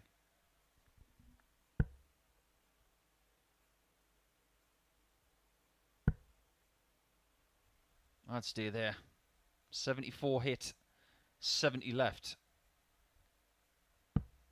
89. I just Gary get the Rock feeling 120. that the last dart was delivered somewhat Game too on the quickly. fourth leg. That Gary one Stone. was delivered perfectly. Someone is finding double 10. Gary, stay on double 10 if you can. Just give yourself shots at it. Fifth leg, it's Jim to throw first. Game on. The averages aren't as good as yesterday.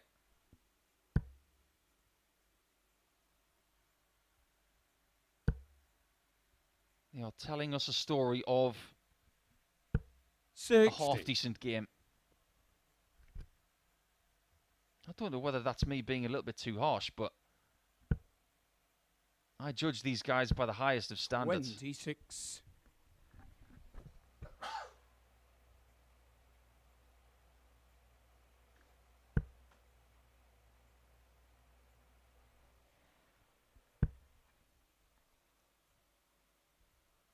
One of the reasons I do that 60. is because if you think of what they have done in a live league match before, Gary Stone with 112.2, that's his PB.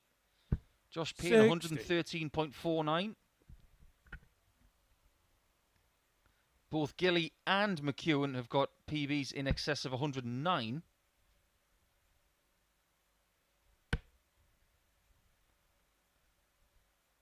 I mentioned the live league record, which still stands at 118.44 from Phase 1 last year by Jason Askew. 140. Twice this year, we have had 117 plus averages from Chaz Barstow and Dan Reed. 117.88. Two very close performances to that live league record average. 27. In fact, they're probably only one dart away from that record. Chaz and Dan. Sounds like a good duo, doesn't it, Chaz and Dan? 105. Well, Chaz is already in Champions Week because he won week 2. Who's going to win week 4? 93. Gary Rock 170.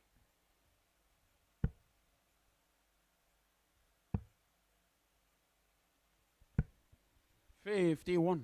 McEwan's got to get a move on, otherwise he's going to lose his throat.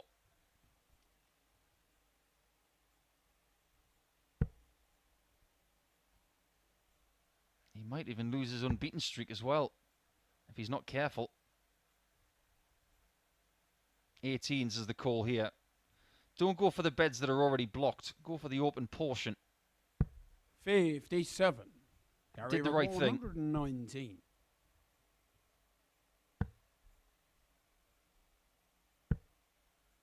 That one's a wide. He can barely comprehend what he's just done. 81. But it's a good recovery. 144. And when he needed a big out earlier against Matthew Edgar, he found a 156.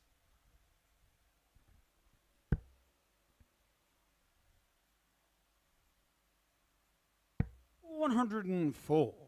Gary Rock 138. This is such a big opportunity.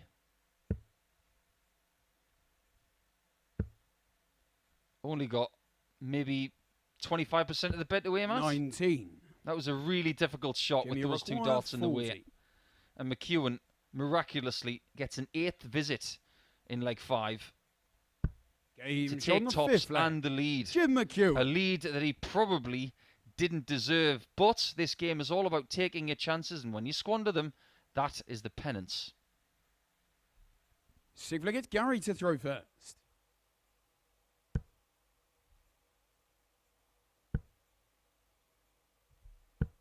121. Coincidentally, Gary Stone's PB average of 112.2, he is tied with Josh Richardson in our league table for overall best averages here at the Live League. The only people who have gone higher than that are Scott Williams, Josh Payne, Robert Owen, Mike Warburton, Kevin Burness, and the aforementioned Dan 60. Reed, Chaz Barstow, and Jason Askew. I really want to be the person in the chair, and this is me being completely selfish. I want to be in the chair when somebody breaks 120, because it will happen. 59. Just looking at some of those record performances, it was Mike Warburton who averaged 115.62 76. in Phase 5 last year. He was on for the record had he hit his first shot for the match, his first double for the match. It would have been in excess of 122. 92.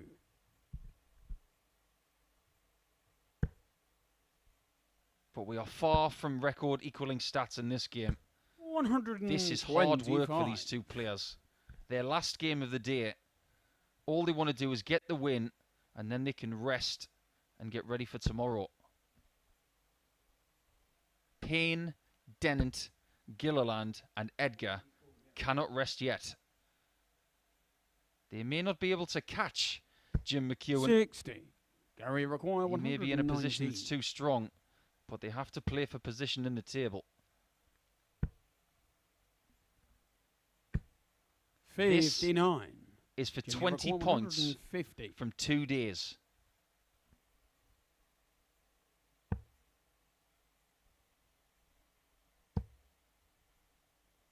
That looks good. That one's in. So he's got 74. 94. It's now up to Gary to stop him from getting that first match shot in his 10th game of the week. Game shot. Well done, Gary. Flag. We're going all Gary the way Stone. in this game. So it's a one-leg shootout to determine maybe where Gary Stone finishes his day 7th and and whether final against Jim McEwan is undefeated or not. Game on.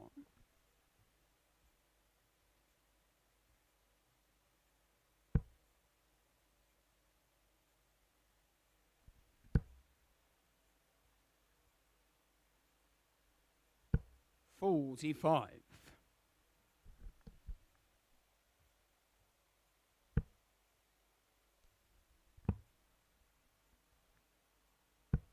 57.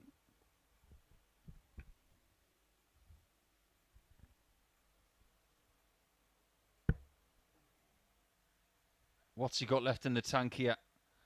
Because at times on Tuesday, McEwan has looked a bit frail. 43. He's talked himself back into form a couple of times. But when you're on 4-1-3 after 6, that's a great sign for the opponent. 94.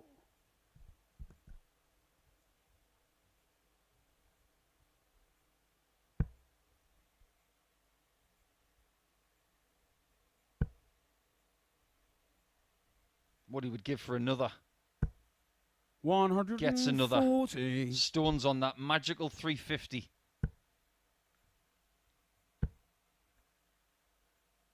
100. Can only get one treble, so the throw remains with McEwan.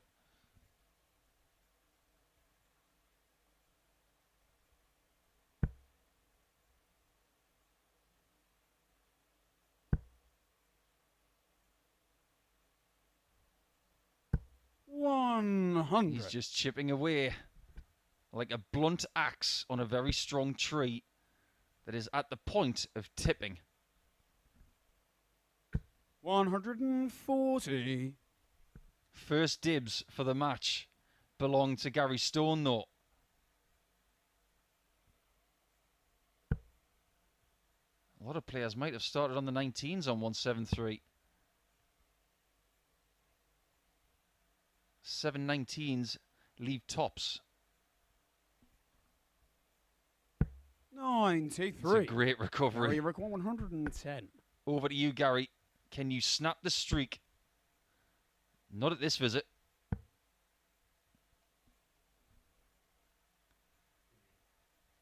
$22 scored. Leaves 88. 42. Jimmy And it's require 8 less 80. than that leave McEwan, the master of his own destiny for Tuesday, to replicate what he did on Monday by getting 10 perfect points.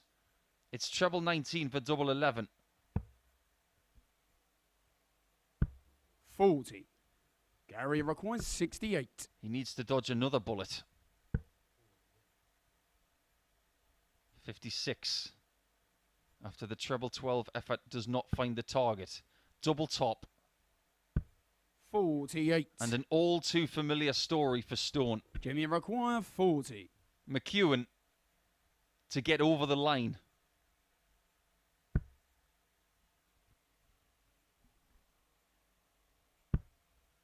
Double 10. Game It's a shot good on enough the performance. match. It wasn't a Jim vintage McEwan. one, but he is still undefeated, and his streak goes to 12 games, and it will be maybe a record tomorrow. You can see the averages tell you that it was a pretty average game, but 10 more points today, and McEwan is going to take some stopping come Wednesday. Everybody may be playing for position. As far as Josh Payne is concerned, he's taking on Matthew Dennant next. He needs a win in the next game. If not, he could be too far behind.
There's only one mission for Matthew Dennant in this penultimate game of Tuesday's action, and that's to get off the bottom of the table. Let's look at that table, shall we, as we look at Josh Payne's mission as well. He sits comfortably in second position, but 8 points behind Jim McEwan now. If he can get to 14, He's going to need a perfect day tomorrow, and Jim McEwan's going to have to fall off a cliff. But for Dennant, he does not want a heavy defeat here once again, because he does not want to be at the foot of the table come the end of the day. He's only in 5th because of leg difference. But that 4-0 loss to Gilliland in match 12 did not do him any favours. It feels like it's Josh to throw first. Game on. The bad news for Matt keeps coming because he lost 4-0 to Josh yesterday. 115. But Josh has had such a trialing day. Started with a 4-3 loss to Jim McEwan again. 140. After that, a 4-3 win against Gilliland after a massive scare. A 4-1 victory against Matthew Edgar, which 90. was his most comfortable of the day pretty much. And then a 4-2 loss to Gary Stone, which really did scupper any chances of him getting 100. anywhere close to McEwan by the end of Tuesday.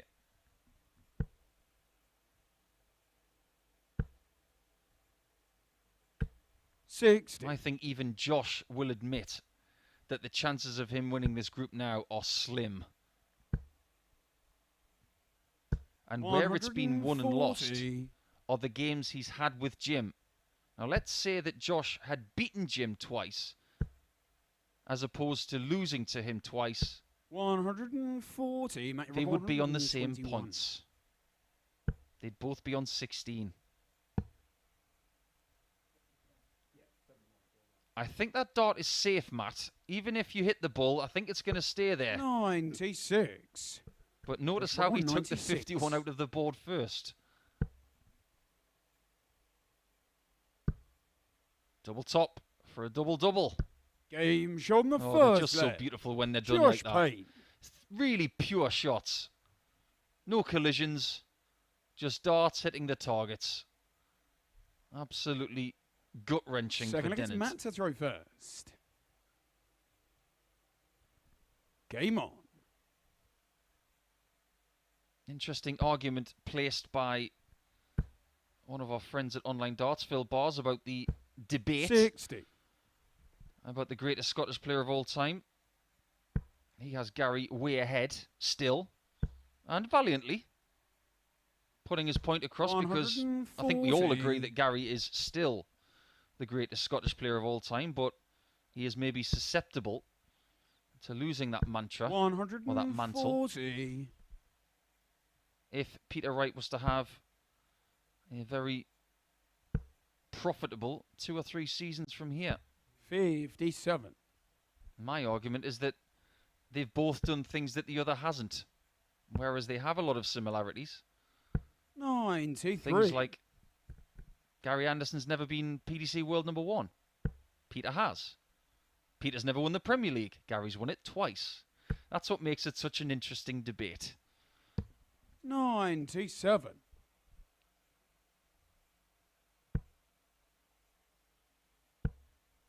One thing I will say, 100. and I don't want to go too far into this argument, is that if Gerwyn Price wins another World Championship, he's the best Welsh player of all time. I don't think that's up for debate. 137, mate. You reckon 108.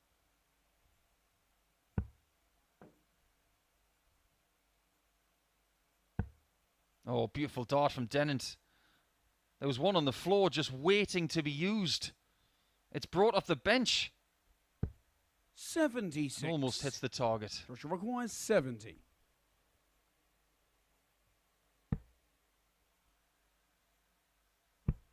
Great single. He didn't have to move, Matt, you but he require can't find it 32. this time.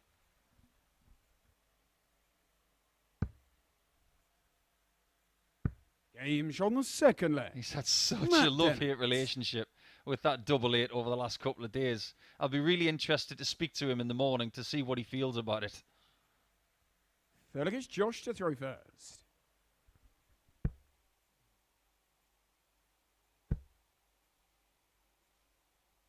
$60.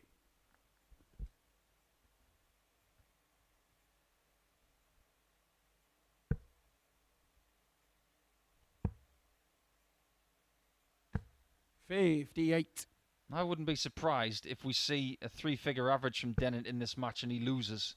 That's the kind of days he's having here this week. His best individual 45. game, he averaged 98.56 and lost. He's the only player today who has not won a game. 100. He hasn't played that poorly. Admittedly, he should have beaten Matthew Edgar in game number 2 today. He missed 4 match darts.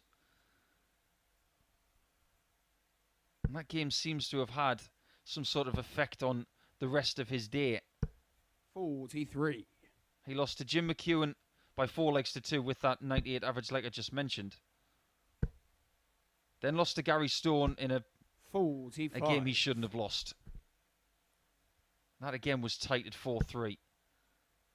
But then he was dominated by Chris Gilliland, who was very impressive in game number 12. 59.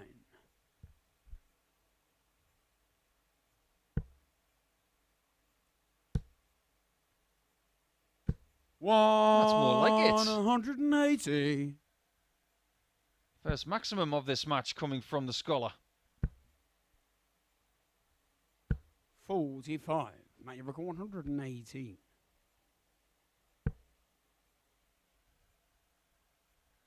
He's going to go for the 60 for double 19. And he's found it. He doesn't have to go for this. And he chooses 90. not to by leaving double 14. That single 10 was so central that I'm going to say he did that on purpose. He Mate, wasn't record going for the 28. 6.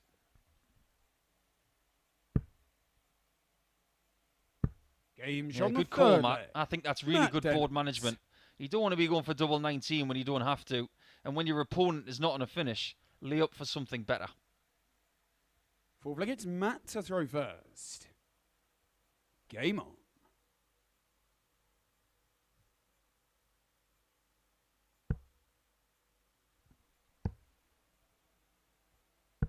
$57. Don't forget that we will be back tomorrow for the conclusion of Group A this week, in week 4 of Stage 1. 180. Usual time, 9:30 AM live on Sporty Stuff TV. And I will be your host once again 140. before we go for double darts on Thursday and Friday. Lots 87. of darts happening over the course of the summer. We will be here every single week through to Champions Week for Stage 1 in mid-October. And between now and then, lots of other darts happening as well. There's World Series in Wollongong this weekend. 134. The Women's Series in the PDC is cranked up for the race to Alexandra Palace at the end of this month. 140. Joshua require 100. But Sporty Stuff TV is your home of the Live League. 60. Josh Payne is hoping 5. that Matt does not find this. Double 14 again. 91. Joshua require 40. Game shot on the 4th. There we have a 2-2 game. Josh Payne. This one is a lot closer than what we got yesterday. And Matt is very, very happy about that. But he has missed a chance to be 2 legs in front. 5th leg, it's Josh to throw first. Game on.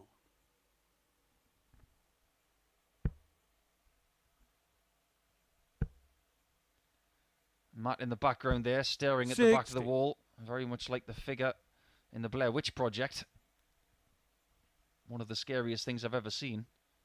The Blair Witch Project, not Matt Dennant. 180. Scary good there from the Scholar.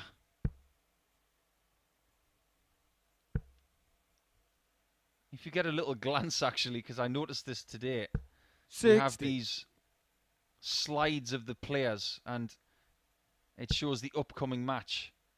Whenever you see the photograph that we have of Matt Dennant, it looks particularly menacing, as if he's staring a hole right through you.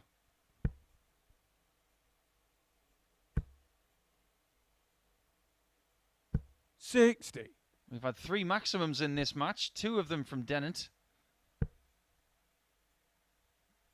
If you have been having a little flutter on anything today, please remember to do so responsibly. If the fun stops, just stop, as they say. 133. Matt, you're 194. He's had 8 shots at double in this match so far, Dennant. He gets a 9th. Game and hits shot a the 9th. 5th leg. So it's Matt 3 hits from 9 attempts now. That's looking pretty fruitful. But what's looking really menacing for Josh Payne is that if he loses this game, he's going to be 8 points behind Jim McEwan going into day 3.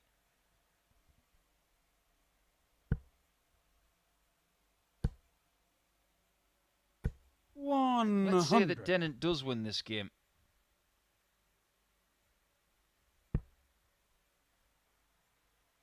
These guys are actually playing the very first game of tomorrow. I've just checked that. 45. Maybe it's a good thing that Josh is playing the very first game of tomorrow. If he can come through this battle somehow 140. and beat Matt again, he would get to 16 points, which would be 4 points behind Jim McEwan before 90. he's even thrown a dart. But as each shot is thrown here, it looks increasingly unlikely that Payne will be able to do that.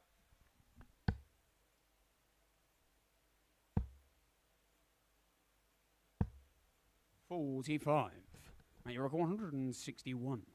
He's got plenty of darts to take care of this to get his first win of the day. 100. When someone as classy and as qualified in this sport as Matt Dennant is, and he's not getting a win potentially until game 5, that shows you what strength we have. But he does have a win, and does so with a very tidy 15 darter. And there is the biggest average of the week so far. Where has that been, Matt? I think you would say the same. But 36% on the checkouts, the 101.15. That's one of his best performances in his live league career, in fact, and something to build on for tomorrow. Josh Payne will have to settle for 4 points today to add to the 8 he got yesterday. But Chris Gilliland and Matt Edgar will bring our session to a close. Match 15 coming up after this.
Welcome back, everybody. One more match to go for Tuesday's session, and we're not actually that far away from the conclusion of Group A. We'll talk about that in just a second. Jim McEwan, as you can see, undefeated after 2 days. Josh Payne with that loss to Matt Dennant, which sees Matt to 5th position.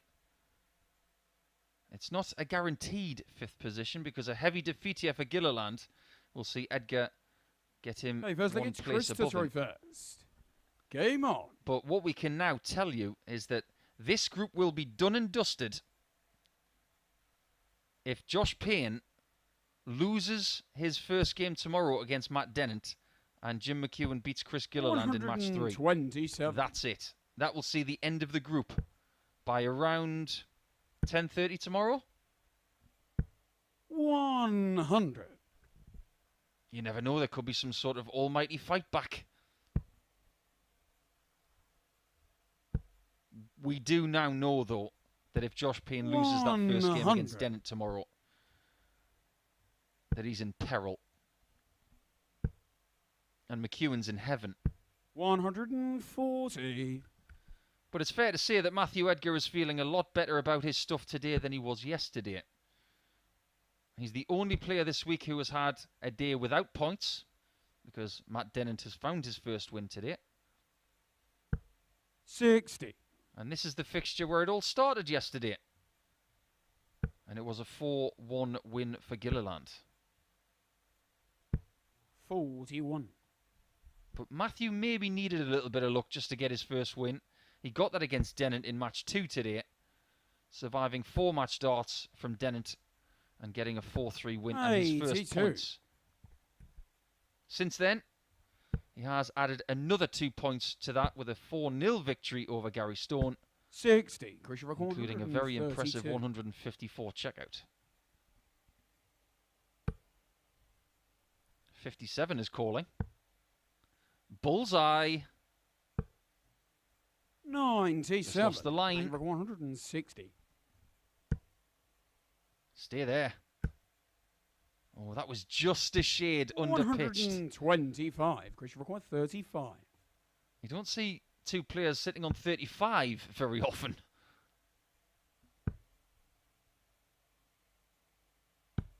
Game Not shot for long. Firstly. That's a very tight hold from the Northern Irishman. He has the darts in this contest. Yesterday, when he won 4 legs to 1, he did it against the throw. Second leg is Matthew to throw first.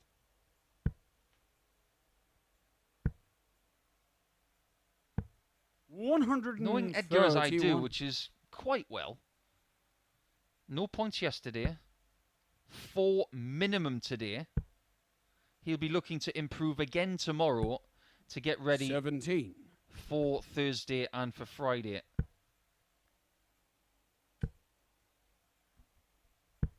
40. We already know that Edgar is mathematically out of winning this group, as is Dennant. And with Gary Stone on 8 points, he can no longer find the top spot. 100. Gilliland with a win in this match would get to 10. And I think, 60. even though he's not mathematically out of the running, he will know that he's pretty much out of it. Because all McEwan would need would be 1 win to knock him out. 125.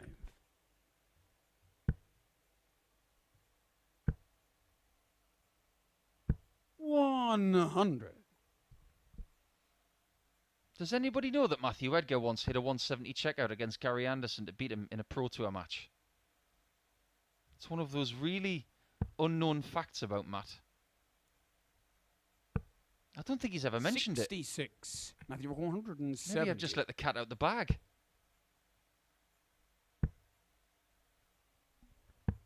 Maybe 80. I put the hex on him there. By the way, that was somewhat sarcastic because everybody knows that he hit a 170 to beat Gary Anderson and Milton Keynes. 177. Everybody on planet Earth, as well as 190. in this universe. Bullseye. 65. Just a shade underneath, Chris Requires 16. which gives Gilly the chance to double his lead.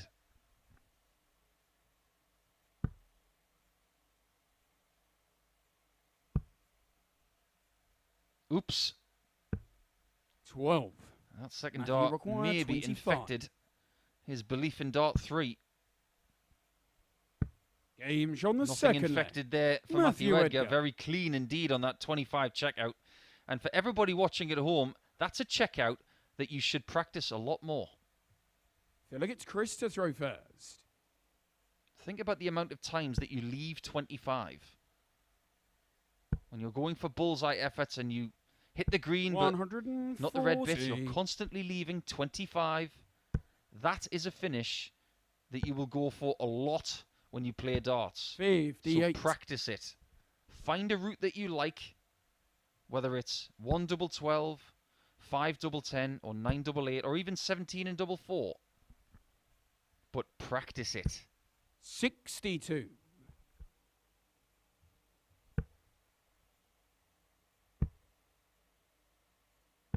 $44. Whatever you were doing for the rest of Tuesday, we here at the Live League hope you have some fun plans. You may have been watching while you've been at work. 59. Stay safe. Stay motivated. Stay cool if you're in hot places. 98. And stay tuned for tomorrow, because there are going to be some relaxed dart players tomorrow,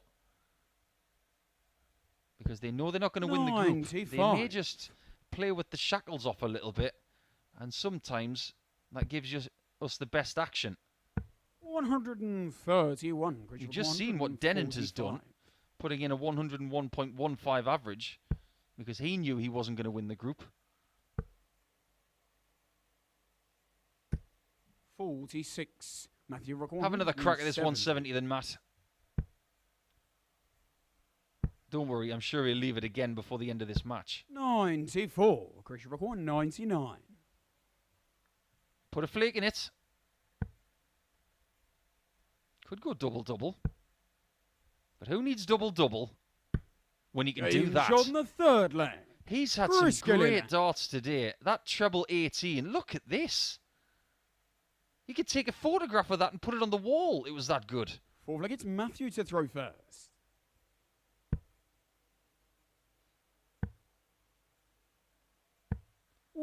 Maybe it just looks a little bit better because he's using longer points.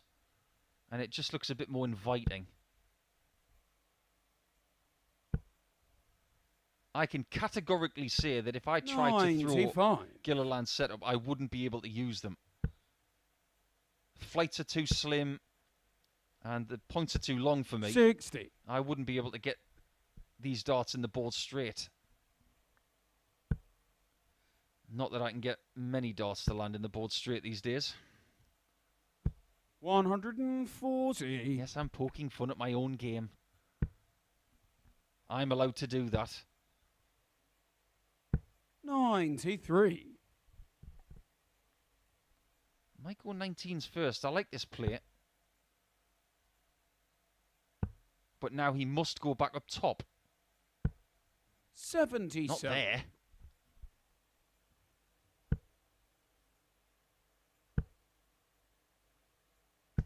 $100. I don't know why it is, but Edgar always looks like he's got plenty of energy. And as a former wrestler, yes, if you didn't know that, then where have you been? He did actually 84. perform as a wrestler, doing all of the tumbles and things like that. And he once wrestled on the same bill as world-famous CM Punk. There's a little factoid about Matthew Edgar you might not know. How about a double top to finish like 4? 65. And that's the third time at least today that he's nudged that top wire and made it move. Game shot on the fourth leg. Matthew Edgar. No wires moving there. That's a really good shot at double 18. We're down to best of 3 now to determine who gets the last 2 points of the day. Fifth leg, it's Chris to throw first.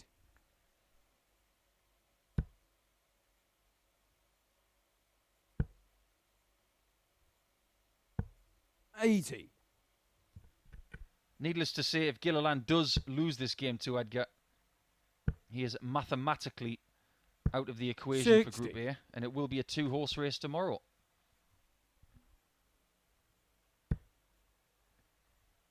And most of the players will be playing for position.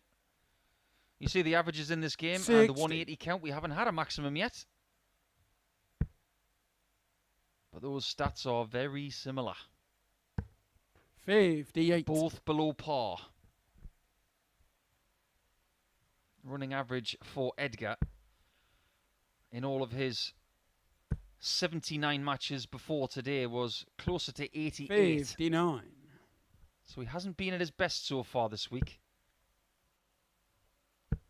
As for Gilly, 89.89. 60. Just a shade under 90 as an average in all of his 130 games before today. So they're both underperforming.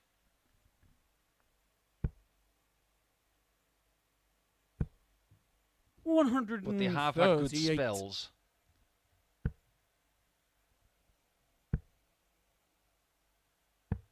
And there is something on this match, albeit very small.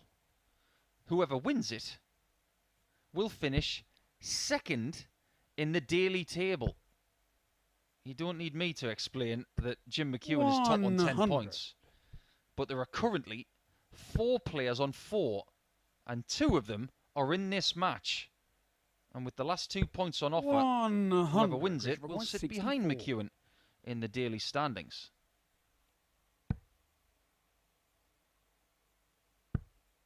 Double top again. And this time he finds it. So that race for the second position in the daily standings, currently, Gilliland is favourite. Safe leg, it's Matthew to throw first. But what a turnaround it would be for Edgar if he could do it. From 6th position on Monday to 2nd on Tuesday. That would be some achievement.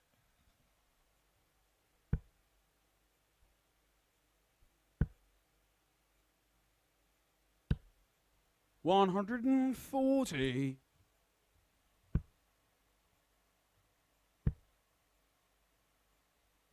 $100. He needs more visits like that. And he needs Gilly to miss. But miss he isn't. 135.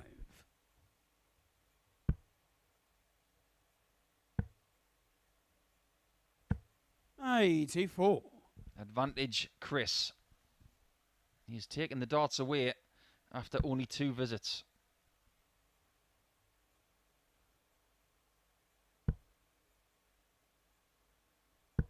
$81. That'll do. He leaves the MVG Grand Prix winning 145. Almost 10 years ago since MVG won that first World Grand Prix on this very shot.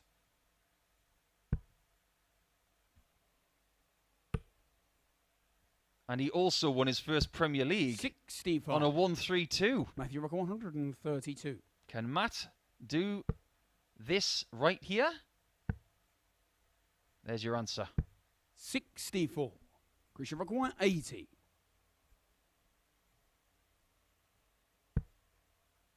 Got to be 25 and bull now, surely. That has not worked out the way he planned. Matthew Rocker 168. In fact, that was a little bit messy. Double top.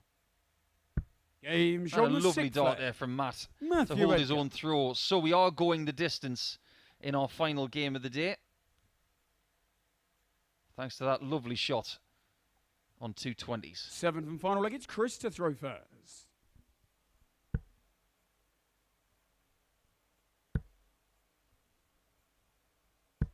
$85.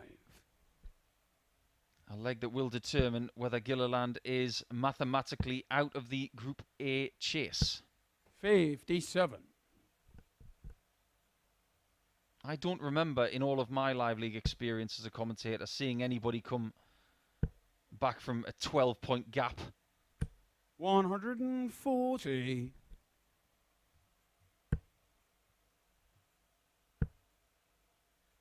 And even if Gilly does 60. win this leg, and he's only 10 points behind, I can't see McEwan losing 5 matches tomorrow.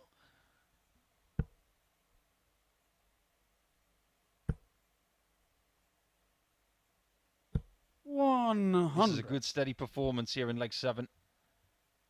Most of the time you would take 176 left after 9 at this level. Especially in a last leg shootout.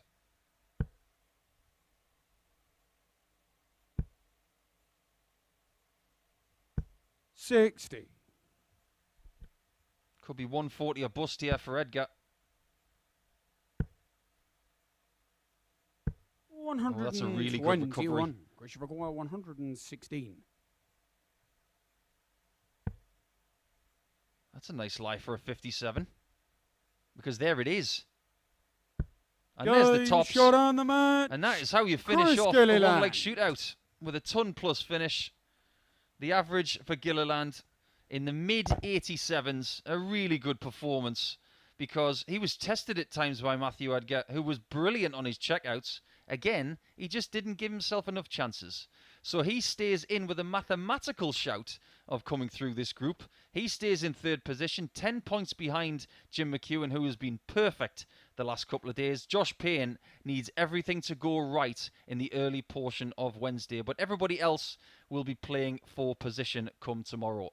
We will be back tomorrow at 9:30 a.m. live on Sporty Stuff TV. I've been the Asset Paul Nicholson. For more Group A action, we'll see you tomorrow, 9:30 a.m. Make it then. We'll see you on Wednesday.